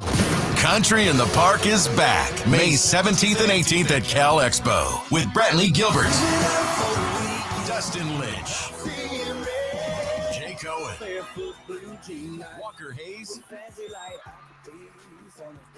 and more. Tickets start at just $46. Country in the Park, May 17th and 18th at Cal Expo. For more information, visit CITPFest.com. Brought to you by Coors Light, Garner Roofing, and Roseville Kitchen and Bath. What's hot and what's not. Brought to you by American Energy Heat and Air, making the uncomfortable comfortable. Head to AmericanEnergyAir.com to find out more. What's hot? Yeah, hot. Real hot. And what's not? It's not good. Brought to you by American Energy Heating and Air, Sacramento's complete heating and cooling company, and second opinion partner. Hey, I got a question. What is it? Who's hot? Malik Monk. Yeah, he is. Specifically, Malik Monk in the second half of the Kings' 124-120 overtime win against the Timberwolves. Monk only scored 4 points in the first half, but scored 35 points in the second half and overtime, including 2 of 2 from behind the three-point line in overtime to help get the Kings the win. That's hot. He's got to be your six-man front runner. Mm-hmm. And look, I sometimes don't want to bring this up because A, I understand the reasoning, and B, I don't want it to be a thing. But isn't it weird that, like, with all the games Fox has missed this year, how do we not start Monk, like, at all? And how have we not tried him with, like, why have we not just tried that? They've tried so many things. I get it. Like, we need offense on the bench. I don't know, whatever.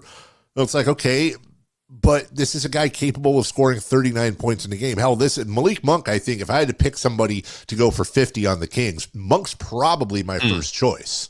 It is funny that you say that. I wrote that down the other night thinking that, like, look, no offense to Davion or Keon Ellis or whoever, Chris Duarte, The one thing he has not done is tried Malik Monk as a starter. I understand the rationale behind not starting him, but this was, De'Aaron was out. Like, this isn't, you're not doing this every night in a pinch. Why wouldn't they try it once? Right. Once. By the way, I don't know if anyone knows this or not. They played together in the backcourt at Kentucky. Yeah. I don't know if that's ever been heard of. I don't know if anybody's ever mentioned that one. But, like, you're right. You wouldn't try it once. No offense to him, no disrespect, but hasn't Keon Ellis started? Yes, Keon started. Davion started. Heck, they would probably start Colby Jones. I feel like they would try anything but Malik. It's really no. You're exactly right. I think they literally have tried everything, but a guy capable of putting up 30 or 40 points on any given night. They've tried everything but putting him in the two, and it's like, why not try it? Is it weird? Like, did he say I don't want to start? Is there a rule? Is there some? I like. Come on, man. I don't know. It's weird to me. Yeah, 8 different people have started for the Kings this year, and Malik is not one of them. Isn't that kind of weird? Yes. Yeah, it's a little bit weird. By the way, who else is hot? Because we haven't mentioned it yet. We need to. Congratulations, Caitlin Clark, who will be in the WNBA next year. She's joked about being nicknamed Ponytail Pete in recognition of how her game resembles that of the late, great Pistol Pete Maravich in her last regular season home game with a couple of free throws. She passed the LSU legend. She now has the most points scored by a Division I basketball player, men's or women's. I don't know how hot I am on that. I've never been really hot on the cross gender, cross this, that. Like, I feel like it weirdly just kind of takes away. I don't know. Like, it takes away from her because, look, she's arguably the greatest women's basketball player of all time. She's one of the most exciting college basketball players of all time. Just you're comparing. It's the same sport, but also Pete didn't have the 3 line. He played, and then all of a sudden you have to have these conversations, and then it sounds like you're trying to diminish, like I am right now. It sounds like I'm trying to diminish what Caitlin Clark does. I just wish we would someday get to a world where it's like, can we just appreciate her and what she's doing, and you don't have to pass the guys. You know what I'm saying? You don't have to justify yourself versus the dudes to be special. And the proof in the pudding is that, and you've, I'm sure, seen this, Jason, you're a college guy like me, women's basketball programs at major college universities, not all, but many, are far outselling the men's. As a matter of fact, here's an anecdote for you. As I did say this Monday, when I was back east and took my son to go see those Columbia Lions versus Brown, big Ivy League matchup. There was, milk and number 2 pencils flying everywhere. One of the announcements was that tickets were still available for that weekend's game against Penn or whatever. But like the next 3 Columbia Lady Lions games were all sold out. And I think you're seeing that situation and that scenario repeat itself across a lot of college campuses where literally, you're telling me the LSU, the South Carolina, hell, the Iowa, we're talking Iowa women's basketball programs aren't hotter than the men's right now? And at least they are. And Iowa yesterday, the star power people that came out to watch that game that were there in attendance, Chris said the story on Friday, I think the cheapest get-in was $600 for the Iowa game, for her finale at home. So, that's stuff that was not happening before, it's pretty cool to see now. Prices that's crazy, but still, that's awesome to be a part of. Chris probably saw this. I don't know if you did, but one of the celebrity appearances was Travis Scott, hip-hop legend, at the Iowa game. And there was a camera on him showing him walk through. He's got his people with him. He's walking past everybody. First guy he stops and daps up, Jake from State Farm. I was at a bar watching the City game, and they're showing the people coming out for that game. Yeah. I'm like, is that Jake from State Farm? Has anybody had a better come up than Jake from State Farm, who is, I mean, I've seen him act in a couple of things, but like he's got to be the coolest. Like he's cooler than Flo, right? At this point, I was thinking that's the other comp that's had the big. Yeah, I don't remember seeing Flo at the Super Bowl. Flo's not getting dapped up by Travis Scott at a huge women's college basketball game. How about Lily, AT&T? All right, Lily.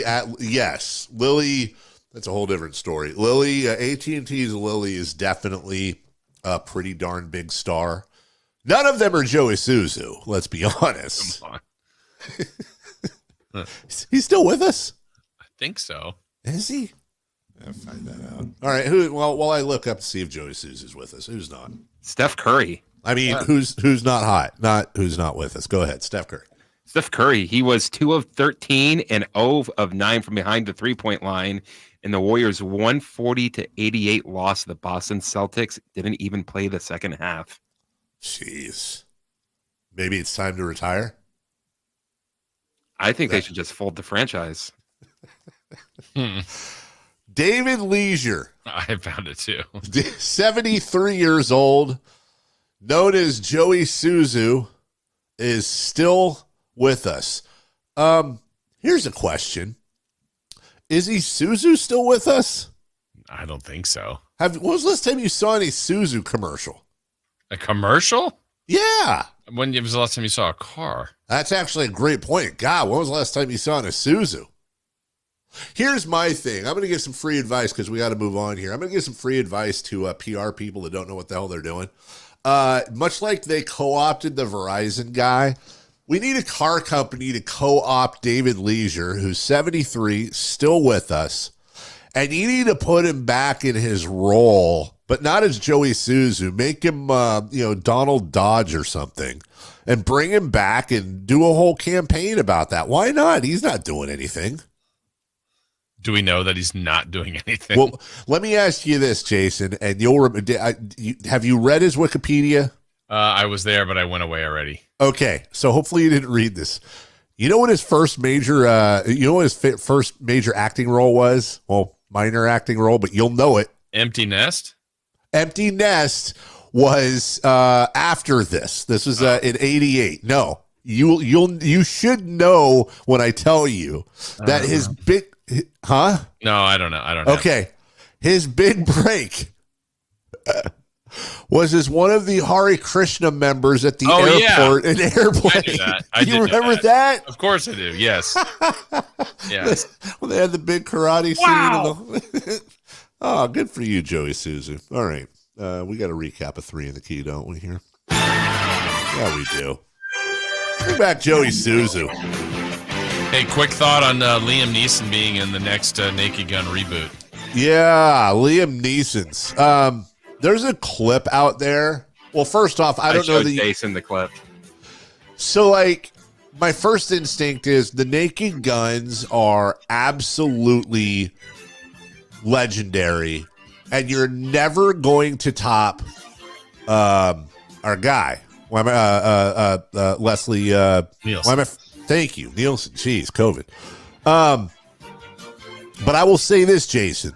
If they do this right, and Liam Neeson, like what they need to do is Liam Neeson needs to be Frank Drebin's nephew that shows up at Police Squad and kind of takes the torch. But if they try to do a straight like Frank Drebin replacement with Liam Neeson, I'm not going to be happy about that at all. But he is definitely very funny. Can Norberg be back? Well, let me ask you this. Did we see any in Nordberg? And I'm talking specifically Nordberg, not the other guy. Did we see anything from Nordberg after he did the triple Lindy at the stadium? Yeah, wasn't he in the next one? Was he in the next one? He was in the trilogy. Yeah, he was in all 3. Was that he the had one? A great recovery rate. Was that the one where? Was that the one where he got caught under the car on the little rolling thing? Yes, that's 2. Okay. Chris just watched it. Chris, did you enjoy them? Yeah, I just watched 2.5, but yeah, that's a good one. My children absolutely. It's one movie that's translated with them. They absolutely loved him, and I think I said this before. The urination scene was had tears in the aisles at my house. All right, well, I'm for it as long as they handle it right. Yeah. I was not part of 3 in the Key. I was out, so gentlemen, take it away. All right, we had a special guest, though, in this 3 in the Key on Friday. It was myself, it was Chris, and Brendan Nunez. We asked him, our Sactown Sports Kings insider, the same questions. We asked for the first and last made Kings baskets in the game against Minnesota. I said Barnes and Lyles. Chris said Murray and Monk. Brendan said Sabonis and Monk, and Brendan was exactly right. Sabonis the first basket, Monk the final basket. Kings insider and Brendan. We asked for point total from Harrison Barnes and Kevin Huerter, 2 of the starters that just are kind of inconsistent. I said 11 for Barnes, 14 for Huerter. Chris said 12 and then 18 for Huerter. And Brendan said 9 for Barnes, 15 for Huerter. Correct answer was 14 for Barnes, 8 for Huerter. We were all about 10 points off one way or the other there. And lastly, random stat. I said Trey Lyles would be the bench leading scorer. Well, when Malik goes for 39, that answer is no. Chris said Huerter would hit 4 or more threes. He did not. He only had 8 points in the game. And Brendan said Malik Monk would have 2 or more blocks. He did not. So Joe Jarose, our head of digital, and it really made me laugh, said Marshawn Lynch should be the next Nordberg. Here's the thing. Okay, you're doing what I did, which I think anything Marshawn touches turns to gold, and I love him in this type of movie. Here's the problem. I don't know that Marshawn Lynch is believable as the lovable foil that all he's the dude that's gonna bust in and like own the situation and be the hero. I don't know that I could believe Marshawn Lynch being dragged all over the city underneath a car, being OJ in that role before OJ in the other role was always like the lovable guy that always got it in a bad way. I don't know that I could. I could think of one for like a football player. Eli Manning. I was thinking, and I wasn't going football, I was going Boban. Oh my God, that would be fit. You know what? I could tell either one of those would be great. Boban or Eli Manning. But again, it's got to be like Nordberg's second cut. You got to just make him related, like the next generation. You can't have it be Nordberg. It would have to be like, hi, I'm his cousin, Jonathan Nordberg. You know what I'm saying? Yeah. Anyways. Jonathan Nordberg. You You ready for a new? Nope. We got to go. Oh. That's in the next hour. All right. Well, in the next hour, which you know what is coming up right now, we will continue that. We will get our 3 in the Key for tonight. In the meantime, we got the Kings Bulls preview. You know what? We can lead off. We can knock that out, and then we'll roll into the preview as well before we get to the weekend for the Kings involving other teams and how it was a pretty good weekend all said and done for them. We'll get to that right after this. Trying to find out where to catch your favorite team's games? Are you a fan of the Kings, Niners, and the NFL? Well, Sactown Sports has you covered. Touchdown! San Francisco! It's all on his shoulders. Cox rocks. He fires for the win. He's got the triple. Catch all your Kings, Niners, and NFL games all year long on Sactown Sports and SactownSports.com. Flooring is your game, we'll help you win it. Because at LL Flooring, all we do is floors. You want decor? Try. You want plumbing? You're out. LL Flooring has been helping pros knock it out of the park for over 30 years. Visit one of our 400 nationwide warehouses for one-on-one service, extensive inventory, and exclusive pro pricing. Get the pro treatment you deserve. Enroll today, online or in-store. LL Flooring, every step covered. Discover your dream home at Subcontractors United, your source for all home improvement needs. A talented team of home services experts is ready to make your projects a breeze. No more endless internet searches. Find your contractors in one place. Enjoy stress-free service absolutely free, with no hidden costs and no accounts to set up. Transform your living space into something extraordinary. Visit Subcontractors United today and experience Experience the joy of hassle-free home improvement. Dream big at subcontractorsunited.com. 1 ticket, 2 shows, the Sacramento Boat Show and Off-Road Exposition, plus the Big RV Show. Multiple dealers discounting all the best brands. Hundreds of wakeboard boats, travel trailers, pontoon boats, fifth wheel, personal watercraft and ATVs, toy haulers, fishing boats, motorhomes, and more. One massive event. The Sacramento Boat Show and Off-Road Exposition, plus the Big RV Show. March 7th through 10th. Find discounts at twohugeshows.com. Hey, it's Carmichael Dave. I got good news. The American Energy Heat and Air $0 HVAC diagnostic has been extended to February 29th. That's right. It expired at the end of January, but want to give you all an opportunity who missed out to get in. It's a $99 value. All right, it's $100, and right now it's free. I don't know how much easier I can pitch that. Normally $100, now $0. Let the American Energy team test your system, your connections, and all the moving parts of that system to make sure it's functioning properly. And you know who's going to be coming to your home? A group of people that have an A+ rating with the Better Business Bureau. A group of folks that have been making the greater Sacramento area proud since 1981. $0 HVAC diagnostic. Normally a $100 value right now at American Energy Heat and Air. Go to AmericanEnergyAir.com or call them to make your appointment. 916-520-9990. Now, during Staples Print Big Sale, get $20 off your print purchase of $100 or more, $50 off your print purchase of $200 or more, and $100 off your print purchase of $300 or more. So the more you print at Staples, the more you save. To demonstrate, print at Staples, you save. But if you print at Staples, you save. See how that works? Staples Print Big Sale. Print more, save more. Up to $100. Ends 4/6. Visit staples.com/print for details. For the ones who work hard to ensure their crew can always go the extra mile, and the ones who get in early so everyone can go home on time, there's Grainger, offering professional-grade supplies backed by product experts so you can quickly and easily find what you need. Plus, you can count on access to a committed team ready to go the extra mile for you. Call, click Grainger.com, or just stop by. Grainger, for the ones who get it done.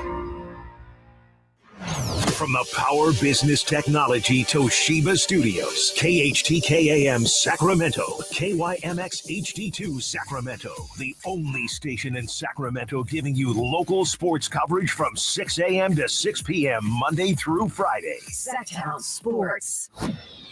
The Carmichael Dave Show. He's on the microphone when he's not on the microphone. He's playing a song, and when he's not playing a song, he's on the microphone. And then boom, with Jason Ross. No, he didn't. Yes, he did. Call or text at 916-339-1140. It's the Carmichael Dave Show with Jason Ross on Sactown Sports. Welcome back, final hour. AC in the chat, we always accept criticism, is a little twisted that we're seemingly being negative about the win in Minnesota. And, far from it. Yeah, it's on us to realize, not everybody can listen for 4 hours, although you should work harder at that. Yeah. But we've been, I'd say, 90% positive, if not more. Just opening up, what we've mentioned is still free throw issues. Yeah, that's the negative from that game to me. That's it. Really. And I would say for me, who's a little more manic, completely more manic than you, that it also there is a part of me that gets angered when that happens, because I also remember, again, it's where was this versus Detroit, Charlotte, Portland, blah, blah. And I admit that that's a little unfair. I do. That it is unfair. But we've just talked about the general malaise, it seems, in some of these bad losses, and the fact that feeds into tonight. Now, I can't speak, nor would I ever, for every Kings fan. Just like LeBron said, everyone wanted him to fail. That's not true. But what I would say is I would say many, if not most, Kings fans, you guys hear that? Yeah, what is that? My dogs are going nuts. Oh, okay. Somebody must be delivering something. You hear Gus doing his big dog bark, and then Nacho does not bark anymore. She's so old, she literally screams. She squarks, I guess. So it's apologies for that. Point being, thank you, dogs. Point being that there's always room for improvement. Just like when there's some bad losses, Jason, we try to look at some positives. And when, I don't know, it's always one of those things where I understand people want to hear, fun and good and positive and positivity, and this is a distraction and all that, but we're always going to try to bring you fair coverage of this team with minimal purple glasses. And they have an opportunity tonight, as I was saying. I think many, if not most, Kings fans are very worried about a game like tonight, a team that's hovering around 500, a team that is missing a great player, which seems to have hurt the Kings as well, and the first game back from a road trip. These are all and have been some signs over the season that it's going to be a challenge for the Kings, and I just, for one, like for them to just come out and pull a Celtics on the Warriors, just step on the necks and don't let up. Yeah, that would be ideal, right? I mean, if they can do that against the Chicago Bulls team, and I think the Bulls, to me, are the classic. Like if you say a team in no man's land, that is Chicago. Yeah. Like, they've got more talent, I think, than their record, but they've underachieved. They've got people that seemingly at the trade deadline, I know I was a big fan. I thought, DeMar DeRozan would be a good fit on this team. A lot of people talked about Alex Caruso on this team. Zach LaVine, before he got injured, was being coveted by lots of teams. And yet, Dave, they didn't make a move at all. And I wonder if in the end they'll regret that because, I mean, look, they're likely going to be a play-in team, but that's about it for them this year, unless they truly surprise. And so they're not awful. They're not very good. Like they're truly, in that, like, we know where Detroit is and we know what Portland's going through. Like they kind of chose a path. Right. Chicago's trying to be competitive and they're not enough. And that's not really a good spot to be in. He's never said it, Jason, whether on or off record, he's never said it. But I would just guess when you've heard Monty McNair come on the show or make statements about, we don't want to just get to the playoffs. We want to build and sustain. And he has on occasion said, there you can look at the stories of other teams around the league that maybe they do what they can all at once to get to the playoffs, but they're a one and done, and it's not a sustainable mode. Again, this is my guess, but I'll just bet you the Chicago Bulls are probably the number one cautionary tale when he's telling those stories. I would take you back to 2021. The Bulls were 31-41. They were a couple of games out of the play-in. They made some moves, followed it up. Next year, they were 46-36, and they were the number 6 seed. Then you go to last year, 40-42, and then this year, 28-32. And on top of that, as you said, they made no moves.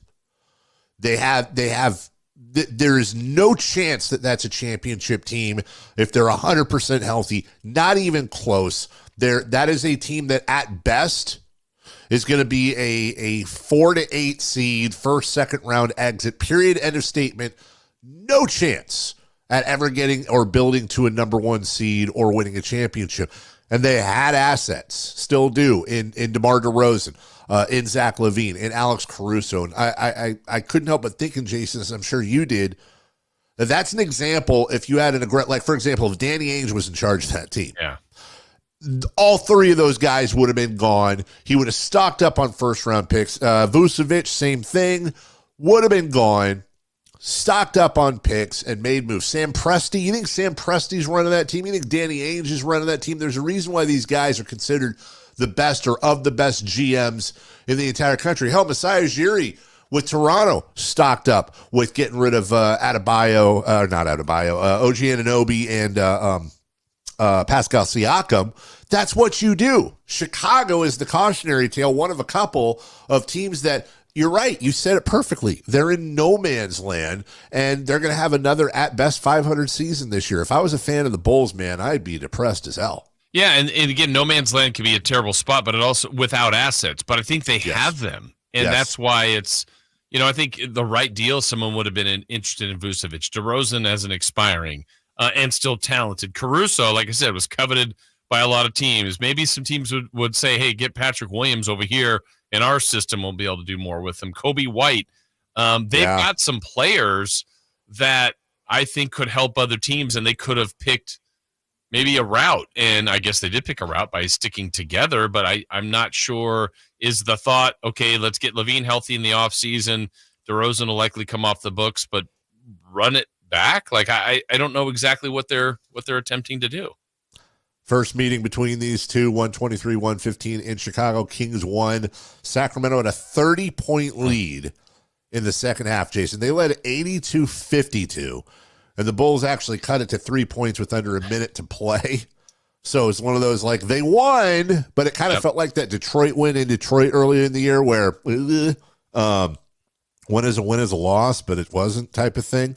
So we'll see what they can do tonight, the Kings. Again, 6.5-point favorites this evening. I think we got a minute left. You want to run back the 3 in the key for tonight? Oh, sure. Okay, Christopher Law, take it away, please, with John Tash, the rest of the band. La, la, la, la. All right, Jason. All right, well, let's hit some categories here of concern, at least from the last game day. We're going to start with Kings free throws made and attempted tonight. All right, I will say, I will say the Kings will be 13 of 19. Okay, I have 14 of 22. Chris? 12 of 18. Okay, we're all roughly the same range. Well, the guy was the man of the day the other day in Minnesota. Malik Monk, we're looking for his 3-pointers and total points. Woof. Let's He had, say 22 last time against Chicago. Yeah, I'm going to say give me 3 3-pointers and 18 points. Wow, I had already mine written down. I have 3 and 19. I know. I'll take 4 and 22. 4 and 22. And lastly, guys, we always end with a random stat, Dave. Something different, something weird, something odd that might happen tonight. I always want to go with Mike Brown and win a challenge, but that's just too easy. Or easy, hard, whatever you want to call it. You know what? Let's get the redhead involved, shall we? Give me 5 3-pointers for Kevin Huerter. 5 3-pointers. 5. Huerter. Okay. I have, for the second straight game, Domantas Sabonis will foul out. Chris?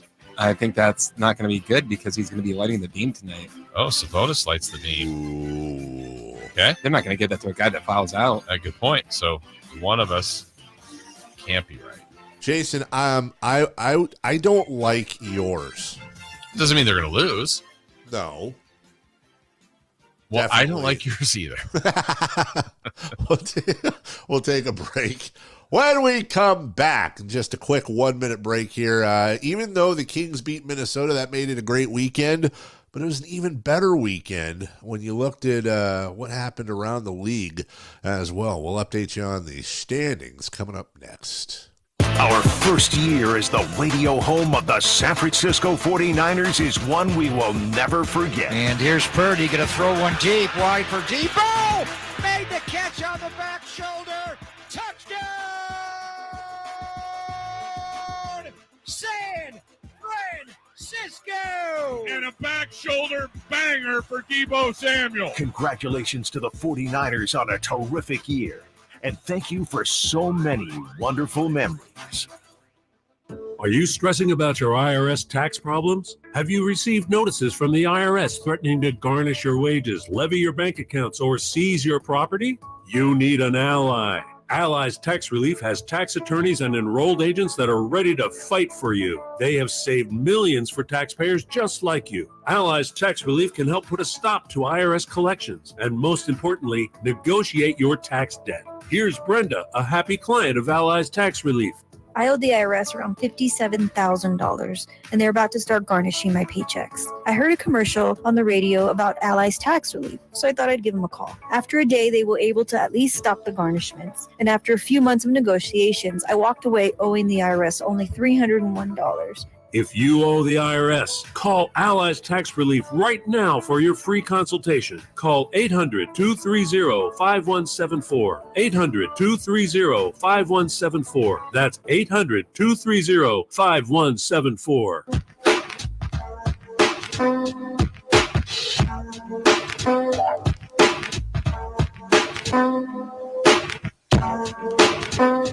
The Carmichael Dave Show with Jason Ross. Call or text at 916-339-1140. On Sactown Sports. Since we, and by we I mean Chris and Jason, signed off Monday, the Sacramento Kings are, what'd I say, Monday? Yeah. Because that's today. Yeah. COVID. Since they signed off Friday. That was absolutely insane. Thank you. The Sacramento Kings have yet to lose a game. They are undefeated with a road win in Minnesota. Yeah. Oklahoma City, despite blowing a huge lead, they beat Phoenix on Sunday in a fairly controversial game. By the way, Yusuf Nurkic, I think, had 33 rebounds in that game. And Bradley Beal was singing his praises, called him the best rebounding big man in the league. Interesting. You know what? Yeah. He's factually wrong. Yeah, I believe last I checked, Nurkic was 6, but whatever. And New Orleans, they beat Indiana, as Denver also beat the Lakers. Now, the reason I'm naming those teams, Jason, is those are the only teams above Sacramento that won. Minnesota and the Clippers, a combined 0-4 for the weekend. Those top teams above the Clippers, actually, I wrote that. They were 2-0. Oh, excuse me. 0-2. Yeah, they beat the Wizards and T-Wolves. Sorry about that. Oh, it says 0-2, so my bad. No, I was Ron Burgundying the whole thing. And the teams below Sacramento. Dumb, stupid call.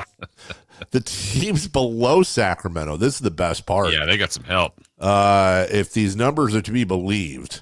Who knows anymore? The teams below, and we're talking about Phoenix, Dallas, the Warriors, and Lakers, a combined 1 of 6, which is quite nice. Yes. And that's why the Kings are sitting in the 6th spot right now. Yeah, Phoenix had a tough weekend, losing both. So did Dallas. Warriors split because they won on Friday. They got just, shellacked. What did they get? That's more than a dog walk and a boat race. That's a dog race and a boat walk. It was. They got boat walked. They did. And the Lakers lost as well. So, yeah, those are things that all helped Sacramento. It was a really weird week. So when we were here last Monday, the Kings had beaten the Clippers, and they were in 5th. They had dropped to 7th and to 8th, and now they're back up to 6th. So this is going to be constantly going on over the next couple weeks. The good news is this. The Sacramento Kings are 8 games ahead of the Jazz for a play-in / playoff spot. Oh, yeah. They're in the top 10. That's not they're safe. So once upon a time, and by once upon a time, I mean a year ago, just even talking about the play-in would have been this amazing thing. That's all, but you don't want to say it's wrapped up, but I mean, my goodness gracious. Now, they're back at 6. They're just 1 game behind New Orleans for 5. And really, they're still just 5 behind the Clippers for home court advantage. I don't want to rule that out, but Jason, I can't rule out them being a play-in team either. That's what's so confusing.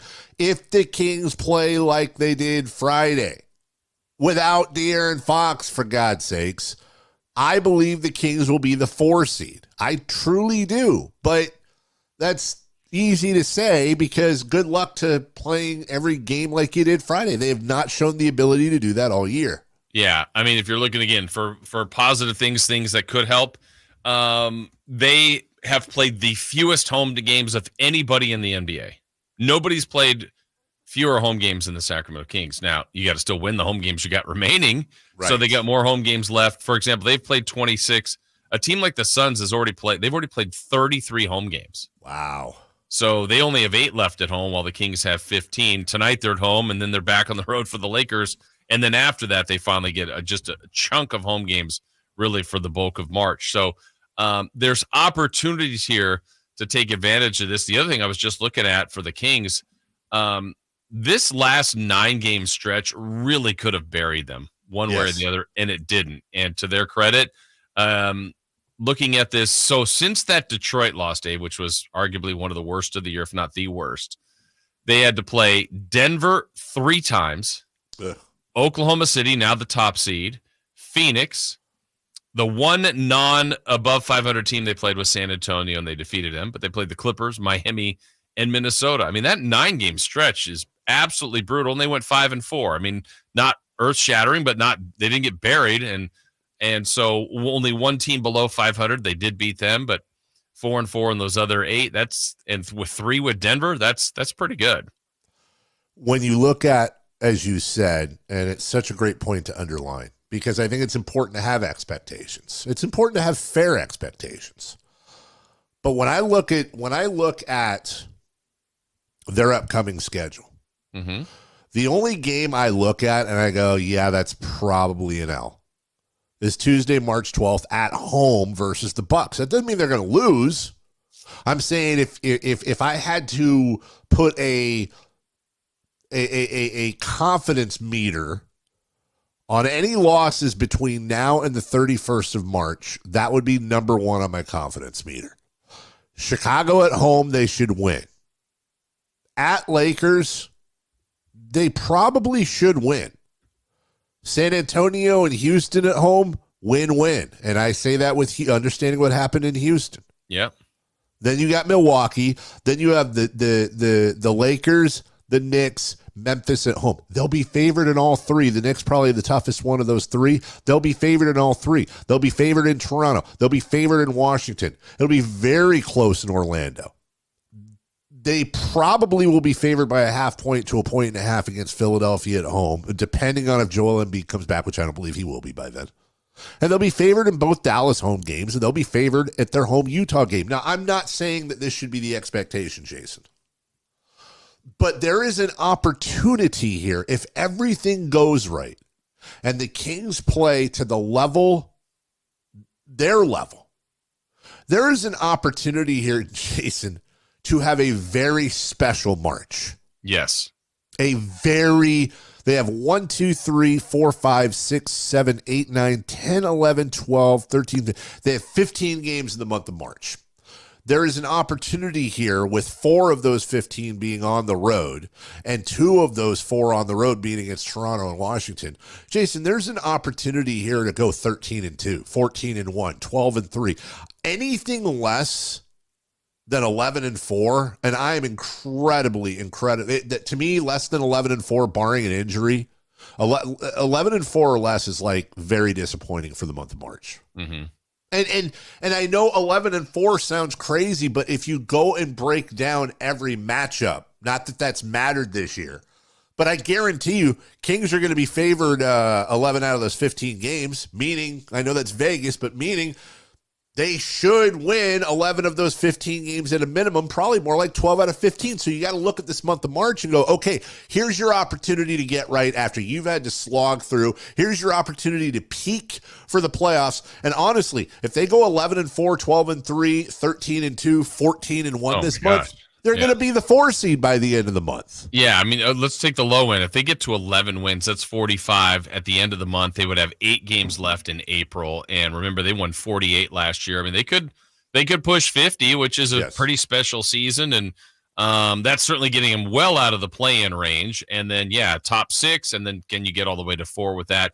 You know, the games like the matchup with the Clippers would be important with that because that's a potential tiebreaker team. But then going back to those other tiebreakers, if it is a Minnesota that falls or Denver, you have the advantage. And if you beat OKC the next time, you would have the advantage. So some things can still play in their favor.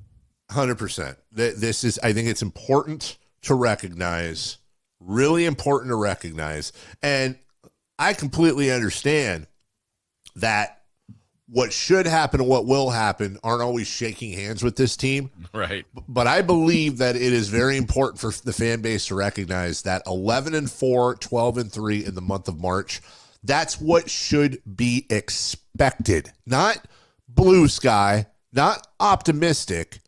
If this is a serious team, if they are not an unserious team, they should at minimum go 11-4 this month. That's what the expectation should be, and that's what they should be graded on. And if we're sitting here talking April 1st, Jason, not an April Fool's thing, a real thing. If we're sitting here talking and they win 11-4 or better, I think they deserve all the praise in the world. If we're sitting here at 10-5 or worse, well, they just they gave up a really, really good shot in the easiest stretch by far of this season to make up some ground. So. Yep.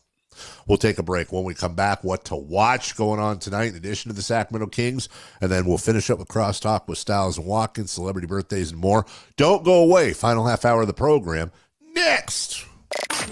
Did you miss any part of our live local shows? Don't worry, you never have to miss them again. Check out SactownSports.com and search our podcast page and play our shows when you want. The Carmichael Dave Show with Jason Ross, Styles and Watkins, and the Drive Guys. Plus, other podcasts like Return of the Empire, Return of the Roar, the Stingers Up podcast, and Golf to Go with Frank LaRosa. They're all available right now on SactownSports.com. Hello, Sacramento. I'm Emran Pilati, owner of True Sports Cards and Collectible Store here in Rockland, California, and the host of the True Sports Cards Show that airs right here on Sactown Sports 1140 every Saturday from 10 to 11 a.m., where we discuss the latest trends, hottest products, and deliver exclusive interviews with other industry leaders. And don't forget to visit our shop, True Sports Cards, at 6661 Stanford Ranch Road in Rockland and see what we have for all your sports card and memorabilia needs. Capital Casino has been serving the greater Sacramento area in the same convenient downtown location for over 20 years, with plenty of close-by, well-lit parking monitored by security staff and offering the most variety of table games in the region in a safe and friendly environment. Best food, best service, and the best action. That's Capital Casino. For more information on tournaments and gaming, check out their website at capital-casino.com. And please remember to gamble responsibly. 1-800-GAMBLER. Ever since we got Xfinity, we have Wi-Fi all over the house, even in my hiding spots. Ha! Found ya. How? That's wall-to-wall Wi-Fi from Xfinity. Now through March 21st, get started with 200 megabit internet for $25 a month for 2 years with no annual contract and get Wi-Fi equipment included. Go to Xfinity.com, call 1-800-XFINITY or visit a store today. Requires paperless bill and auto pay with stored bank account. Restrictions apply. Taxes and fees extra. After promo, regular rates apply to internet service and Wi-Fi equipment. Actual speeds vary. Hey guys, do you know your T level? Revive Men's Health here in Sacramento is helping you take that first step toward better health and enhanced intimacy with a free testosterone level test, exam, and consultation. Plus, for this month only, qualified patients can kickstart their treatment with a free supply of ED medication. Revive's customized ED treatments can provide immediate results, restore blood flow naturally, and even bring spontaneity back into your love life. With both in-person and telemedicine appointments available, plus free shipping directly to you, Revive takes the hassle out of treating low T and ED. Having an optimal testosterone level can change your whole life, and it starts with knowing your T level. Take that first step and book your free testosterone test, free exam, and free consultation, and kickstart your treatment with a free supply of ED medication this month only. Call Revive Men's Health Sacramento at 916-365-4566. That's 916-365-4566, or visit ReviveMen'sHealth.com. Without the ones like you, who work tirelessly to keep things running, everything would suddenly stop. Hospitals, factories, schools, and power plants, they all depend on you. No matter the weather, emergency, or time of day, you're the ones who get it done. At Grainger, we're here for you with professional-grade industrial supplies. Count on real-time product availability and fast delivery. Call, click Grainger.com, or just stop by. Grainger, for the ones who get it done. She posted about us just now. Celebrities can't get enough of Be Honest Bespoke Skincare line. She has 147 million followers. How do we monetize? She needs a social media associate to help her with the hype. We should repost this. Do we need a hashtag? Indeed can help her hire great people fast. I need Indeed. Indeed you do. You can schedule and conduct virtual interviews all from your employer dashboard. Visit Indeed.com/credit and get $75 towards your first sponsored job. Terms and conditions apply. This segment is brought to you by Kia of Vacaville. Check them out at KiaVacaville.com.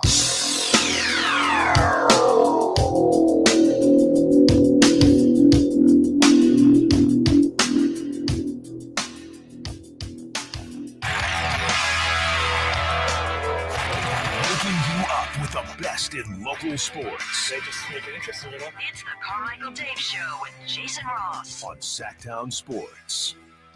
Hey, Jason, remember a couple segments ago when the dogs were going nuts? Yeah, what happened? This is only going to work on YouTube, but this is the power of modern technology. Remember I said earlier I I said, I got to order a ring light for the house. It's already here? It's already here. Wow. You ordered that at like the 6 a.m. hour. I ordered it in the 6 a.m. hour, and here it is. The lighting has improved, I would say, just naturally. But tomorrow I will have that light will be right where I'm at, and I think that'll work. I'm freaking jacked. Right? You're gonna have the light right there? Yeah, right here. Looks good. I'm gonna do the show like this. Put it over your head so it's like a halo. Like a halo? Like that? No, above your head. Well, yeah, right there. It's above my head. Oh, yeah, now it is. Okay. Yeah, see? I'm There you behind. go. Yeah, there you go. I can make it darker. I can make it lighter. I can change colors. Just kidding. Just kidding. Anyways. I'm attempting to dazzle Dave. I am dazzled. I got to be honest. I am dazzled. That was really, really quick. So, thanks, Jeff Bezos. Sorry, small businesses, but got to get it done. So, putting out if I put any ring light businesses out of business here locally, I apologize. Good at business. Good at business. The Western Conference top 10 in action tonight. Kings versus Bulls, right there at the Golden One Center. Hey, Chris, what would be the equivalent? I'll put you on spot. What would be the equivalent of if the Kings wanted to start a tradition of like they did in MLS where New England throws the tee out? Would it be like we have somebody courtside that sticks a fork in some locally grown organic product? Someone builds a fort. Someone built like somebody pans for gold, throws the gold nugget onto the floor. Plants a tree.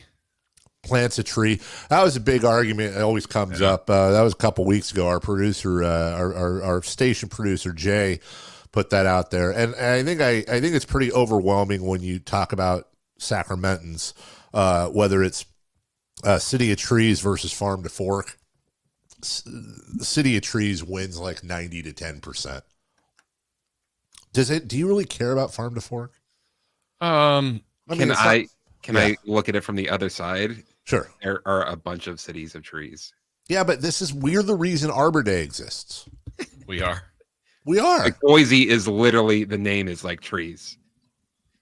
Yeah, but they're talking about weed. Different trees. They're the City of Trees. No, that's a real thing. A lot of people don't realize that Arbor Day is a Sacramento invention. Did you guys know that? No. You think I'm messing with you, huh? I might be messing. Wish you weren't a liar. But I'm pretty sure that Sacramento and Arbor Day have some sort of like connection, other than we're the City of Trees. I remember, if I'm not mistaken, as a young fella, watching an episode of Little Rascals that they talked about Arbor Day. And Little Rascals was probably what, 19? Yeah. 30s? First Arbor Day was in 1594.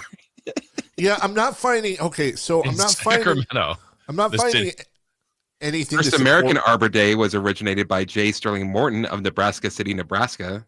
In 1872. Meeting of Nebraska State Board of Agriculture held in Lincoln. So where did you get this, Dave? Yeah, I don't know. This is in my head for a reason. I didn't just make this up. Is there another holiday? Did we start Flag Day or something? Something started in Sacramento. We started Beam Earth Day? Beam Day Did Earth Day start here? Sacramento's responsible for a holiday. I'm telling you, man. I'm telling you. And I thought it was Arbor Day. Whatever. Anyways, it's a City of Trees, and they need to repaint that on the damn water tower, right? Yeah. City of Water Towers. Yeah. Clippers at Bucks. The Timberwolves host Portland, and the Thunder travel to LA versus Lakers. Who are we rooting for in that one? Do we just automatically? Is that what we do now? I mean. Should we root automatically for the team above us? What, to push them away and keep the ones below out of the mix? I'm sorry. Root for the teams above us to lose. Oh.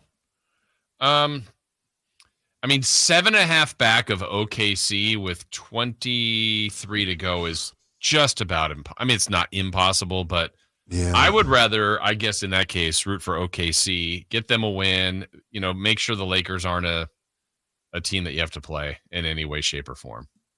To me, that's what I would do. Yeah, no, I mean, that's a win-win, I guess. Honestly, if the Lakers won that game, it's not that big a deal. So do we basically leave OKC, Denver, and Minnesota alone and just focus on the Clippers losing? No, I mean, Minnesota's one to watch for this case.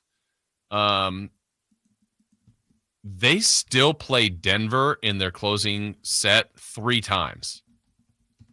Okay. So if Denver were to dominate that and win all 3, put 3 more losses right now, just assume they played them in a row, put them at 22 losses and 42 and 22, then you start to look at that and go, okay, all you have to do is tie them if you're the Kings. I wouldn't say Kings couldn't catch Minnesota. I think it's harder to catch OKC. Yeah, I don't think so either. Also, not finding any holidays that originated in Sacramento. Cesar Chavez Day? Yeah. I mean, technically. Right. Well, the first, I put up what holiday originated in Sacramento. It's created during the Chicano movement, Sacramento's first Dia de los Muertos celebrations. Now in its 48th year. I'm pretty confident that Dia de los Muertos did not originate in Sacramento. You're pretty safe to say that. Pretty safe to say that. What day would you want, if Sacramento could have a holiday, what day of the year should it be on? Thanksgiving. Oh, I get what you're saying. No. What day of the year should it be on? Oh, honestly, September 16th. 9/16. Okay. Yeah, no other holiday happening that day. Right. Is there? Wait, there isn't. You had Labor Day, right? That's it.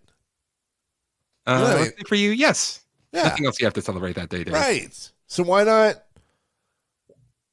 Although I don't know how somebody in New Hampshire is going to feel about 9/16 Day. Yeah. How about we don't have a day off in April, do we? Don't we get Easter observed or something, or no? No, it's Sunday, but we don't get that now. We don't get a day off in March, right? No, March or April. We're in it for the long haul till Memorial Day. Memorial Day, and then didn't it start a couple years ago? Basically June. Well, isn't Juneteenth now a official holiday for pretty much everybody? Yes. For the most part. But that's like a guaranteed day off, right? Like that's not like it could, if it falls on a weekend, then didn't we have like a Juneteenth observed last year, the year before? Recently, one of the recent years here. I love, it's always one of my favorite things when like people vote. What was it? I think Arizona. Wasn't Arizona the last holdout against MLK Day? Yeah, they were definitely one of the last. And I've always been of the thought of like, okay, politics, let's not even go down that weird, gross road. Who's voting against a holiday? Right? And what would be the reason behind that? Who's sitting there going, we have too many holidays. Yeah. I'm voting against. I don't.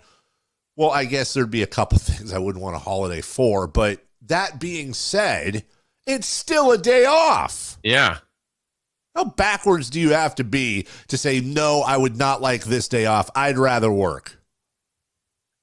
I don't know. The guy that just had 2 weeks off. I don't know if JR has an answer that you're looking for, Dave, but he might. Oh, JR, voice for the people. Hi, JR. Welcome back to the world, CD. Thank you, buddy. It sucked, and I'm very glad to be back. Thank you for calling. It looked like your pizza was pretty good there. A few of those tweets out. Yes, that was good. It's pretty good.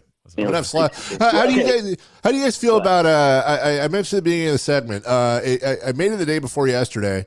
You guys okay with 10:05 a.m. warmed up sloppy joes for kind of a brunch? Is that okay, or is that way too heavy? No, it's acceptable. No, that's perfect for the night after a hard night. Yeah, that is a perfect morning dinner or breakfast or brunch luncheon.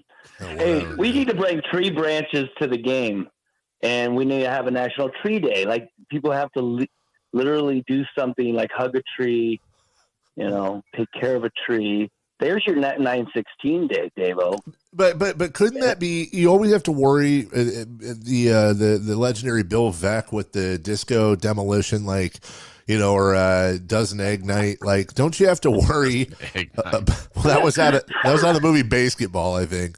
Don't you have to worry about like what people are going to do with those branches? Oh yeah, you do, and that's okay. I mean, that's what we got law enforcement for downtown. But you just put a fork in it. Let's put a fork in a tree. Then you're combining everything, and everybody's happy. And hey, Jason, I think Little Rascals was like the 1940s, and I love the fact that you produced it. It was fun. Buddy. The cast was great. You, brother. Thank you. JR's everywhere. I watched Little Rascals growing up. I loved Little Rascals. What was we got a break here, I know, but let me ask you this. What was your favorite TV show growing up that way outdated you? And mine was Leave It to Beaver, just to give you an idea. Mine was Batman. Yes. That's a good one. I like both of those. I guess Little Rascals for me. I don't know. I liked all those. Wait, you're being serious? You watched the Little Rascals? Yeah. I watched Little. Yeah, I watched. What? You didn't watch it? No. No? I mean, I thought it was like one of those things that you would go and see at the movie theaters, where they would have like the news clips before the newsreel. It was on. I feel like it was on like weekend mornings. You know. Yeah. It just would watch episodes of Little Rascals. Was that was Alfalfa and Spanky and Buckwheat and somebody else? Jim. Who? Jim. Darla. Darla. Yeah. Were there only 4 Little Rascals? No, there was way more. There was Froggy. What? Yeah, you don't remember Froggy? I don't remember Froggy. Come on, he had that one kind of voice like that. Oh, yes. Okay, here we go. Spanky, Alfalfa. Okay, Stymie. somebody's Chubsy Ubsy. What? Chubsy Ubsy. Okay. I'm just reading off the list, dude. Chubsy Ubsy. Had a great fall. Marianne Jackson. I don't remember. Froggy. Yeah, see? Darla. Yep. Buckwheat. Stymie. Mickey. And Petey the dog. Oh, yeah, Petey the dog. That's right. But here's the thing I never knew. We really had a break. I get it. But, like, they all had real names. Those were all their nicknames, obviously. But I didn't know, like, George Spanky McFarland. Carl Alfalfa Switzer. Barry's dad. Yes. Norman Chubsy Ubsy Chain. You don't remember Chubsy Ubsy? If you Google him, you'll remember. Yeah. Okay. Yeah. Oh, never mind, dude. Screw Leave It to Beaver. It was Three Stooges. 100%. 100%. Mo would just beat the hell out of Curly and Larry every single show, and I loved it. Every once in a while, they'd slap Mo, and then Mo was like, And yeah, how could I would cry laughing at Three Stooges. Seriously? Oh, my God, dude. Cry loud because they would just beat the hell out of each other I don't know. I also like Wile E. Coyote and Roadrunner, and I think that's the thing. Anytime where like characters are just destroyed for an entire episode, yeah, I don't think Three Stooges would work today. Little Rascals definitely would not work today. No. All right, we'll take. They both had movies. Like recent? Oh, they did, huh? Well, not that recently. Years ago, like 80s, right around the time Zapped came out. Oh, Zapped. Cinematic treasure. Jason and I had a fine talk about Scott Baio and Zapped yesterday. Yeah. When we come back, we'll do a little crosstalk. We'll find out what shows Alan and Chris liked that outdated them growing up. We'll do all that along with celebrity birthdays and more as we wrap up the program next. De'Aaron Fox plays here. Stolen by Fox. Breakaway coming up for De'Aaron. And a simple, casual spike to the left hand. The Kings lead by 3. Sactown Sports is your proud home of the Sacramento Kings. Hi, I'm Henry Winkler. My eyes are very important to me. My eyes connect me with everything I love. I loved my late father-in-law dearly. He always lit up a room, but his vision dimmed with age. He had age-related macular degeneration, or AMD. And since partnering with Apellis, I've learned there's an advanced form of dry AMD called geographic atrophy, or GA. His struggle with vision loss made me want to help others know about GA's warning signs. For some, colors appear dull or washed out. For others, hazy or blurred vision make it hard to see details, like fine print on price tags. Many have trouble seeing in the dark, making driving at night difficult. GA gets worse over time and cannot be reversed. If you think you have GA, don't wait. Treatments are available. Ask a retina specialist about FDA-approved treatments for GA and go to GAWon'tWait.com. Dr. Ken Howachek and kinesiologist Kelsey Graham discuss the Good Feet store. The foot has a lot of detail. It has a lot of complexity. There's a lot that can go wrong. A lot of problems start in the foot and end up elsewhere. Knee pain, hip pain, back pain. When aligning the feet properly, we can see relief elsewhere. And that's the beauty of the Good Feet Arch support. It can place the feet into their ideal position and gives them the balance, the support, the comfort, and the relief of the pain. The bottom line is that the Good Feet Arch support can be a highly effective pain relief solution when nothing else has worked. The feet have a really big impact on how the rest of the body moves. The knees, the hips, the lower back especially. If the foot isn't properly aligned, all of these joints are going to function incorrectly. That results in a lot of muscle tension and chronic pain. What I really like about the Good Feet system is that the right arch supports can put the foot in its proper alignment. So all the joints of the rest of the body will be aligned properly as well. And when the body's aligned, we can reduce the risk of injury and chronic pain. Visit the Good Feet store in Sacramento, Roseville, Modesto, Stockton, and Vacaville for a free fitting and test walk. Welcome to the President's Day sale, happening now at Northern California's #1 Honda dealer, Stockton Honda. Celebrate with us and get huge savings on our giant selection. Whether you're shopping new or pre-owned, Stockton Honda has the selection and savings. Plus, get top dollar for your trade. Anytime, anywhere, it's all here. StocktonHonda.com. #1 claims based on 2023 total new and Honda certified pre-owned vehicle car sales from American Honda Motor Company's Old Loan Report. Birthdays are meant to be spent with family and friends, and nothing brings family and friends together better than freshly baked and home-delivered crumble cookies. It's time for the news of the day. The latest headlines, the biggest stories, hard-hitting analysis. Yeah, this is none of those things. And now, here's Carmichael Dave and Jason Ross. Yeah. Yeah. Hey, why is Nate's not in there anymore? Why is he dressed like Waldo today? Anyone know? Is it a thing? We're trying to find him. He wears that beanie. We've seen it before. There's my guy. There's my guy who's trying to cull interest in the San Francisco Giants. He's working hard to do it on social media. I just want to say I see you, Alan, and I appreciate you. What do you mean? I appreciate you and the fact that you have a legitimate love of baseball. You're a baseball guy, and I appreciate you trying to lasso our audience into thinking the Giants could make any sort of noise this year. I am just excited for the season. And I'm more excited this season than last season. I don't think they'll who knows what they'll do, you know? You go out, you get Chapman, and see what happens. Go get an arm. I don't disagree Build with it, you. they will come. They will come. I'm more excited about this year than last year. That's true. But I may have to lean on you a lot this summer because I'm so out on baseball. Like, so out. Okay. And I may need your help. We'll go to a River Cats game together. River Cats games are great. They're awesome. It's a great place to spend a day, and there happens to be baseball there. Today is National Pound Cake Day. Am I alone? Okay, I was just gonna say, am I alone? And like, pound cake is completely overrated. Oh, whoa! Like, Overrated? Whoa! Pound cake is the turkey of pastries. Like, it's a vehicle for other flavors, but in it of itself is just there. I'm in on pound cake. You'll just grab yourself a pound cake and just eat it with some milk, no problem. Oh yeah, microwave for a little bit. Oh, just a touch warm? Just a touch. Yeah. Because if you go over, too much. Now the integrity's gone. Yeah. Just plain old pound cake. I'll have it with ice cream. I'll have it without. With all the cakes out there, pound cake's up there. Yeah. Last thing for me, we talked about this in the last segment. Good morning, Chris. How are you? Morning. Great. How you doing? Good. We were talking about shows we grew up on I'm anxious to hear this. that outdated us. In other words, like Jason loved Little Rascals. That was way before his time.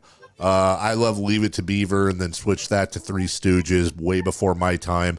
What would that be for the two of you? And don't say something like that's going to make Jason and I feel old either. Like, it's got to be old. Get ready. Yeah. I'm trying to figure out, wait, so you Like shouldn't have something been watching it? No, not that. It was like yeah. came out like decades before. Yeah, you so were it might have alive. been the 60s, 70s, 80s. I don't know. Before, like, it wasn't a current show, but you, like, on rewatch, you watched it. I loved Happy Days. Okay. That works. That's good. I loved Happy Days. Mine good would one. probably, I don't know if it really fits because, I mean, I would say Fresh Prince, but it was No. not. Yeah, like, No. I mean, but I was born in 95. Like, that was not, it was, when I watched it, it was not running live. Dude. Oh, can I change mine to Saved by the Bell then? Yeah, no. What no, was we're yours? Because I had, I mean, that's what it, I like, had Nick at Night because Nick Yeah. at Night was Exactly. huge. So Yeah. whatever was on Nick at Night. So I didn't watch Happy Full House. Days. Yeah. What else did they have? Wonder Years, right? All that. Okay. I feel like Wonder Years and Happy Days, though, were old shows that were actually newer. They just looked older. Well, they were filmed like they were meant to Yeah. be older times, right? By the way, Fresh Prince of Bel-Air, 1996 went off the air. Chris, you liar. I was born in 95. Yeah. Well, you said you weren't right. You said you weren't alive when it was freshly running. Oh, You don't Liar. remember that yeah, first year? That's my bad. That's on me. But nothing that was like in black and white or something like Twilight Zone not. or No, I have a hard I line love of not Lucy. watching that. I love Lucy. Okay. You watch that? Okay. Twilight Zone is something I've appreciated later. yeah. I've got no time for black and white television. I love Lucy. Was dope. Yeah, is that what the streets are saying? I love Lucy. Dope. It was a Never hot seen show. the Dope. chocolate scene. It was Chris? fire. Yeah, come on, Chris. Come on. have The no- chocolate scene. I'll take Dave to a Rivercast game. Then when I get back, you can come over. We'll watch I Love Lucy. That sounds I love Lucy terrible. Marathon. That sounds It absolutely was a rough terrible. weekend. Let's That's just just, I'm sorry. Like, honestly, it's the name Lucy. Like, shout out to everybody named Lucy, but it does not. You don't really- love her. That's the Does problem not, you have does with not it. drag me in. That's You know, the Lucy name. Liu? bad title. Bad How about title. Lucy Liu? Don't watch her movies. She's of her name? Charlie's Angel. What? Can you That's believe about this, it. Dave? That's about it. I That can't. was absolutely insane. But also, Jason, picking up where we left off, I'm glad you guys reminded me. We really failed on our Mount Barbmore. We forgot Barbara Walters. Yeah. And a couple others. So shout out to who? And Streisand. Streisand. We forgot Walters and Streisand. Like, give me a break. Anyways, celebrity birthdays. Show. That was a great show. Give me a break. And what was the one where that little bull-headed kid was on? Joey Lawrence. Oh, Friends. Blossom. Was it Blossom? Yeah. They all tied together weirdly enough. Like they had like family. What was it with Mrs. Garrett? Different Strokes. No, Facts of Life. Facts of Life, but Different Strokes and Facts of Life. Like they all tied in together. Weren't they all like in the same universe? Yeah, I think so. They were. Mrs. Garrett, meow. Celebrity birthdays brought to you by Crumble Cookies. Listen, cookies are meant to be spent with family and friends. Shut up, Chris. Meow. And nothing signifies that better than Crumble Cookies. Have one, yum yum, today. Jason Ross. Happy birthday to Adrian Beltre. Wojnarowski. Correct. Yo. It's a Woj bomb. How old is Woj today? Wow, Woj is on celebrity birthdays. That's you're going 59. I'll say 60 even. 54. 57. Chris Watkins, the closest. 55 for Woj today. Oh. Happy birthday, Draymond Green. Oh, wow. I think I'm pretty sure he's 36. Say 35. 33. 34. Correct answer, 34. Alan Big knew Warrior it. The same. Oh, huge Warriors guy. We're Alan. the same age. Happy birthday, Kevin Hart. Garnett. My guy. One of my guys. Herder. Kevin Durant. Costner. Kevin Johnson. KJ. Oh. Ah. Ah. Oh, fantastic. Let's see. Let me do some math here. Yeah, he is 53. 57. 56. 52. Alan's closest, 58. Thank you. Happy birthday, Sergio Garcia. Romo. Sergio Romo is correct. How old is Sergio Romo? 39. Yeah, that's probably right. I'm gonna say 37. 40. 38. Chris Watkins, the closest, 41. Wow. Sergio Romo. Great frisbee slider. Let's see what else we can get in there. Hello. How about happy birthday, Jay Johnson. Feely. Z. Billis. Jay Gruden. Huh? Beefing with RG3 right now. Yeah. 51. Go race a bird again. He's 53.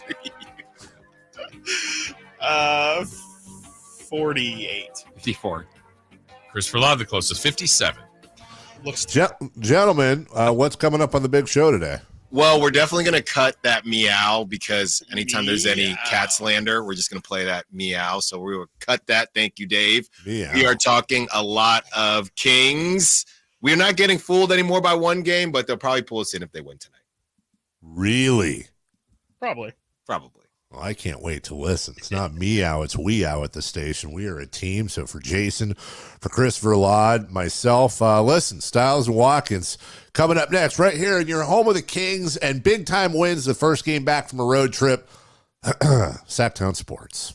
We are men. We love football. We know everything. You never know what you might hear when listening to a Sacramento Kings game. Out of Keegan, going for another triple. Bang!